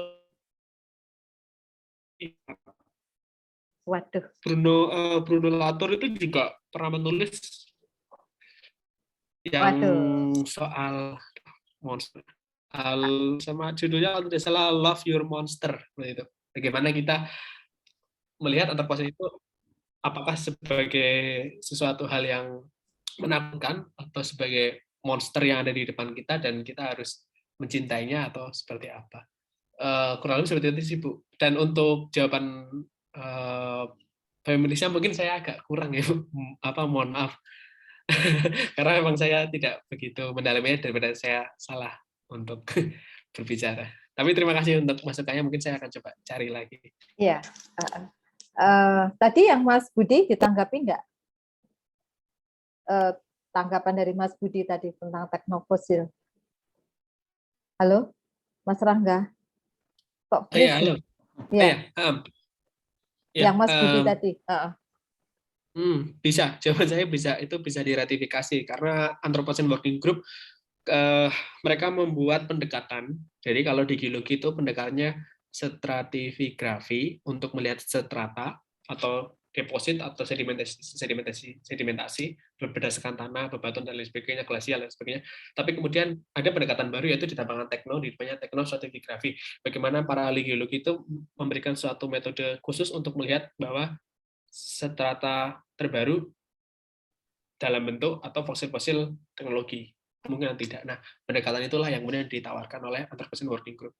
Menurut saya ketika itu pendekatan itu diformalisasi dan kemudian para ahli geologi itu bersepakat, ya bisa. Tapi sejauh ini jurnal-jurnal yang telah saya baca itu buktinya baru berhenti pada nano atau mikroplastik saja, Bu. Dan juga Pak Budi. Karena apa? Karena itu bukti yang paling memungkinkan kita bisa mencarinya di permukaan air laut, banyak sekali mikroplastik. Dan mikroplastik itu kan sudah dimakan oleh ikan-ikan, dan mungkin kita sendiri juga secara tidak sadar sudah mengkonsumsi itu dan sudah menyatu dengan diri kita. Makanya apakah kita pure makhluk yang organik atau jangan-jangan kita sudah posthuman bagaimana? Apakah kita benar-benar pure organik atau tidak? Nah, itulah. Kalaupun iya, berarti mikroplastik kan sudah bertebaran di mana-mana dan sudah bergerak kemana-mana. Nah, itulah yang sejauh ini mikro dan nanoplastik itu yang diajukan sebagai bukti dari teknoantropocene. Itu, Bu. Oke, terima kasih. Silakan siapa lagi yang mau menanggapi? Masih ada waktu sekitar 15 menit. Silakan. Mas Wildan, tadi saya lihat ada Mas Wildan. Mas Wildan? Halo Mas Wildan? Mana Mas Wildan? Silakan yang lain yang mau menanggapi. Siapa lagi yang mau menanggapi? Di sini ada pelajar SMA, Mbak Yul. Siapa ya? Yang mana ya?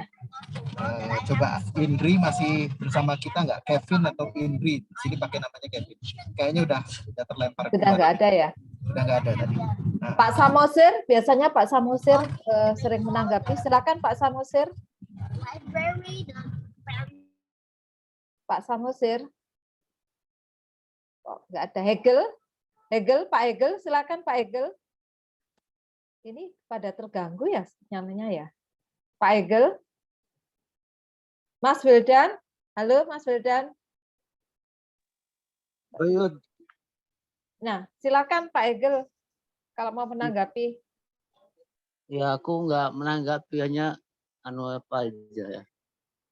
Semacam apa ya? Insight aja gitu.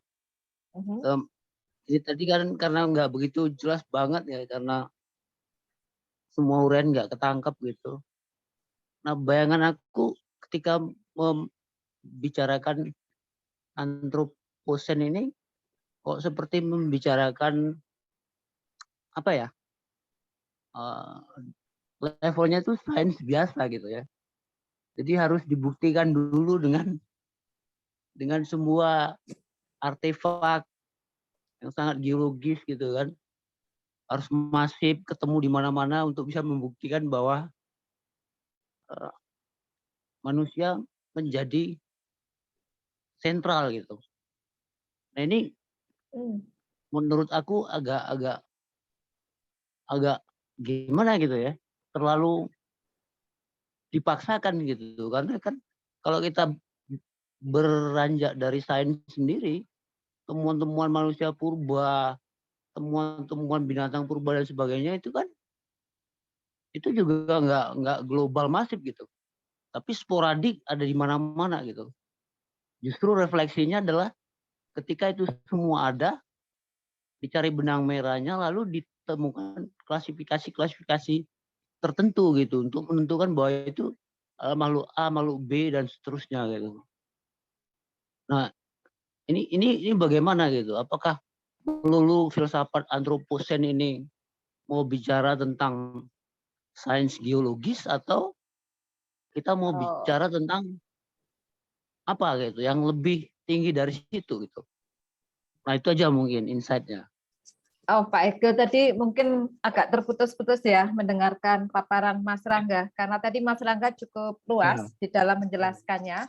Tapi silakan Mas Rangga untuk menanggapi Pak Ege. Iya. Ya, terima kasih Pak Ege. Ini baru agak baik ini. Mungkin cuaca signal rata-rata agak baik sekarang. Oke. Ya. Jadi memang kemudian filsafat antroposen itu sendiri kan sebagai kritik memang ya. Kalau kita lihat geologi antroposen kan sangat kaku. Karena memang sudah menjadi tradisi geologi bahwa untuk mengetahui masa lalu kita perlu bukti yang cukup otentik, yaitu bukti geologisnya. Memang kemudian apa yang dikatakan oleh Pak Hegel cukup menarik, dan itu memang selalu menjadi kritik bagi pembuktian geologi antroposen. Klasifikasi, kemudian pembabakan zaman, dan sebagainya itu sudah dilakukan oleh para ahli arkeologi dan juga antropologi. Nah, itu yang menjadi perdebatan, muncul lagi perdebatannya. Ini menurut, saya lupa, pokoknya saya pernah baca, intinya adalah, mengapa antroposen itu tidak perlu diratifikasi? Karena persoalan-persoalan itu sudah dijawab dan sudah diselesaikan oleh pembabakan dan pembagian zaman oleh arkeologi dan juga antropologi, terutama arkeologi.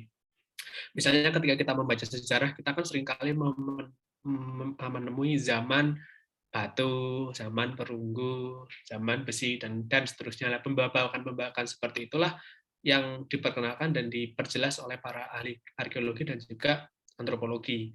Nah, disitulah, titik situlah pendekatannya beda. Pendekatannya itu kan pendekatan diakronik dan lokal, tetapi bisa juga sporadis atau di mana-mana.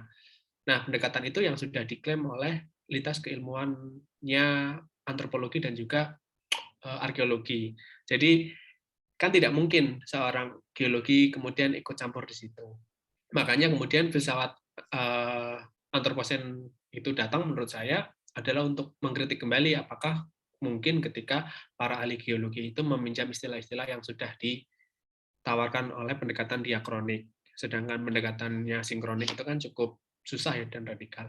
Nah, posisi filsafat antroposen kembali lagi menurut saya itu sebagai suatu tawaran yang menarik, bahwa kemudian membayangkan kembali pandangan ontologis dunia seperti apakah yang memungkinkan antroposen itu ada.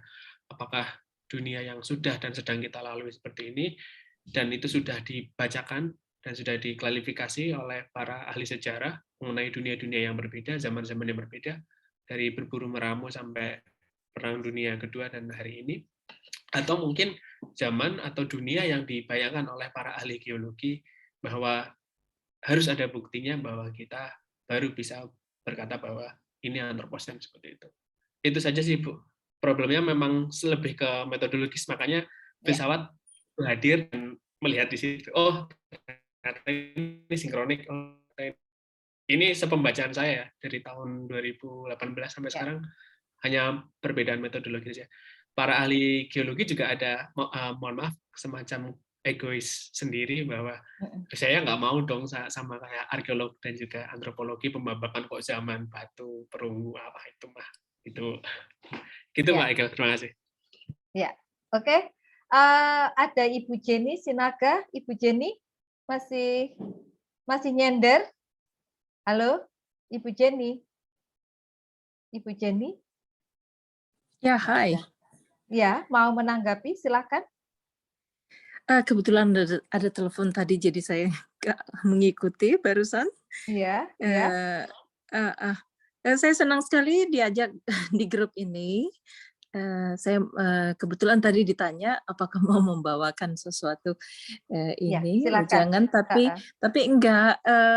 Kita kebetulan dalam bidang jual beli kapal di Swedia, domisili saya. Sudah hampir 30 tahun di sini. Dan saya tulis tadi bahwa ini jadi agak lari karena mungkin tadi Silahkan. iya, saya mau lari ambil ini apa namanya charger sudah merah soalnya. Ya, tadi saya tulis sedikit mengenai apa saya suka bincang-bincang dengan anak-anak muda yang pada zaman pemilihan umum kemarin itu kan banyak anak-anak yang suka sembur-sembur asal tulis gitu. Jadi saya ajak ngobrol kenapa suka ini sepertinya seperti nyembur-nyembur saja kata-katanya. Jadi maksud saya kalau misalnya ada yang ahli nanti mungkin bisa diperbanyak berdiskusi di negara kita supaya anak muda tidak merasa kalau ada diskusi itu ada beda pendapat itu adalah perang langsung. Itu dari saya. Kalau bisa dilanjutkan, saya senang sekali dalam grup ini. Kebetulan memang bukan ahli dalam hal ini, tapi saya suka mendengarnya. Oh, terima kasih sekali. Ya. Terima kasih Bu Jenny. Terima kasih. Berarti nanti Mas Rangga dan kita yang di MFI bisa loh diajak diskusi di grup di Swedia sana. Dengan senang hati kita. Nanti saya atau kawan-kawan dari Ibu Jenny di Swedia bisa juga diajak untuk mengisi acara. Tadi prosesnya gimana di sekolah? Ya, betul. Ya, bisa juga untuk mengisi kolokium ini. Selisihnya cuma 6 jam sama Swedia kita. Iya. Sekarang jam berapa di sana? Sekarang jam berapa? Di sana sekitar jam 14.54 ini tepatnya. 3 sore, jam 3 sore. Iya, betul. Berarti bisa sekali. Jadi kita bisa bekerja sama ke depan karena MFI ini adalah komunitas ya. Jadi komunitas dalam arti siapapun boleh mengisi acara kolokium ini dan siapapun bisa memiliki MFI ini untuk menjadi ajang kita belajar bersama. Dan tidak harus dari orang yang sekolah filsafat, tapi siapapun yang menggemari filsafat, saya kira bisa gabung dengan MFI ini. Begitu Ibu Jenny? Iya, terima kasih. Ya, dengan Ibu siapa? Saya Ruth. Dengan Ibu Ruth. Thank you. Kita lanjutkan. Terima kasih. Nanti kita lanjutkan kontaknya Bu Jenny. Saya tanya alamat email di Japri, nanti boleh tolong dibalas. Oh ya, sorry. Bisa di chat ini mungkin atau ngasih di chat? Boleh. Jenny. Ya. Saya pakai yang Yahoo aja di mana-mana. Oke, terima kasih. Iya, thank you. Ya, oke.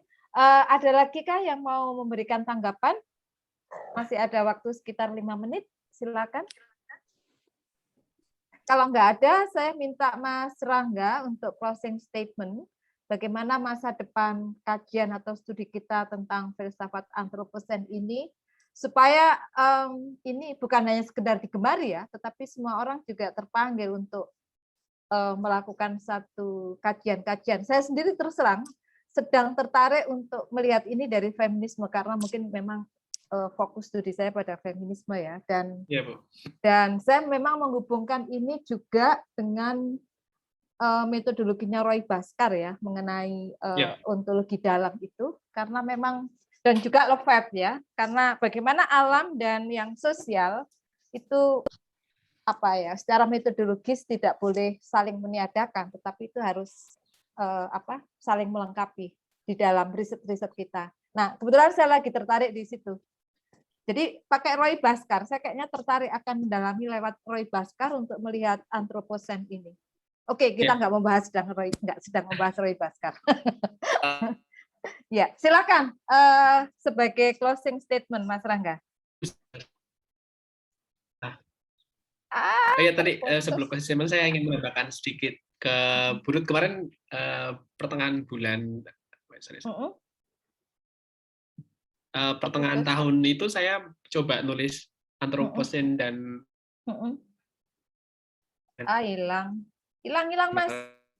Finlandia, jurnal Nordia.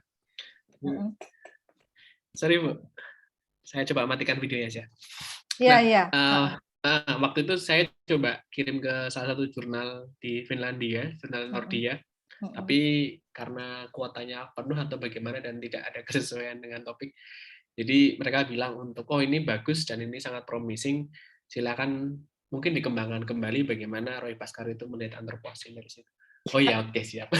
Jadi saya juga sedikit-sedikit membaca Roy Bhaskar juga, tapi saya waktu itu pun sempat karena ke reject kan langsung ya udahlah, biasa semangat kan, semangatnya hilang. Tapi nanti mungkin ke depan kalau ada bahan atau apa kita bisa komunikasi lagi. Iya, kita bisa kerjasama mungkin untuk menelisik antroposen lewat Roy Bhaskar. Hilang, Mas. Closing statement saya mungkin kesalahan saya adalah memang belum memberikan pengantar yang cukup komprehensif. Memang dari sini saya mendapatkan cukup banyak masukan. Terima kasih dari Bapak atau Ibu atau teman-teman yang sudah hadir. Masukannya cukup luar biasa. Saya ngerasa bahwa semangat saya untuk kemudian menuliskan tentang masalah antroposen itu memang harus kemudian dilanjutkan kembali. Dan ya saya mohon doanya juga semoga bisa bahwa mungkin tahun depan saya coba menuliskan ini. Sebenarnya saya juga sudah punya utang sebenarnya dari tahun 2018 itu dengan penerbit Cantrik. Pas waktu itu dulu skripsi saya ajukan ke Cantrik menerima, tapi saya bilang hold on dulu, saya merasa bahwa tidak pede. Dan saya rasa masih cukup banyak hal yang bisa kita eksplorasi lagi untuk ke antroposen dan di bidang filsafat, karena sekali lagi filsafat antroposen itu masih cukup jarang dan langka, dan itu kesempatan kita sih, Bu Ruth. Terutama feminisme ya ini. Yang menarik di sini. Mungkin itu saja sih. Mungkin kalau ada pertanyaan lebih lanjut atau kolaborasi riset, sebenarnya sejak awal tahun ini saya sudah mencoba untuk membuat komunitas atau kolaborasi riset tentang antroposen, tapi hanya beberapa yang sedang jalan dan sedang ongoing untuk publish. Dan semoga saja di tahun 2022 nanti ada satu yang terbit di Springer mengenai kebijakan lingkungan hidup dan juga antroposen di Indonesia bagaimana. Let's see. Tapi sekali lagi saya ucapkan terima kasih untuk Bu Ruth, untuk Pak Endar dan Bapak atau Ibu dan juga teman-teman yang telah hadir. Kesempatan ini sangat luar biasa. Saya belajar banyak dan mohon maaf sekali lagi untuk internet saya yang tadi terputus-putus. Sabtu ini sekali lagi. Mungkin ya, terima kasih ya Mas Rangga atas kesediaannya untuk presentasi. Saya ingin yang menutup Mas Naryo sebagai koordinator dari MFI, Bapak-bapak dan Ibu-ibu, mungkin ada yang belum berkenalan bahwa yang menjadi koordinator umum dari MFI ini adalah Mas Naryo. Saya minta Mas Naryo untuk menutup acara ini, silakan. Terima kasih, Mbak Yud. Juga terima kasih ke Mas Rangga sudah berbagi. Saya sejak awal memang berkomentar ketika di flyer Mas Rangga kita sebarkan. Ini temanya betul-betul baru buat kita ya di dalam lingkungan pikiran filsafat. Barangkali kalau dari masyarakat sendiri sudah cukup lama mendalami. Saya rasa untuk MFI, karena ini komunitas kita semua yang punya minat pada filsafat, diskursus tentang filsafat perlu diperkaya dengan banyak perkembangan-perkembangan baru, dan barangkali ini bisa menjadi arena ya buat kita semua. Sekali lagi mungkin terima kasih banyak ya buat Mas Rangga, sukses selalu. Apalagi tadi ngomong artikel ya, artikelnya mudah-mudahan masuk ke jurnal internasional lah, bisa sukses. Terima kasih. Dan Mas Rangga, terima kasih ya Mas. Ya, terima kasih Mas Rangga dan semuanya yang telah hadir. Bu Jenny yang Swedia, jangan kapok untuk selalu bergabung dengan kita di sini. Terima kasih banyak, nggak kapok. Baik. Terima kasih Bu. Ya, terima kasih. Baik, selamat malam. Kologium kita tutup sampai bertemu 2 minggu lagi.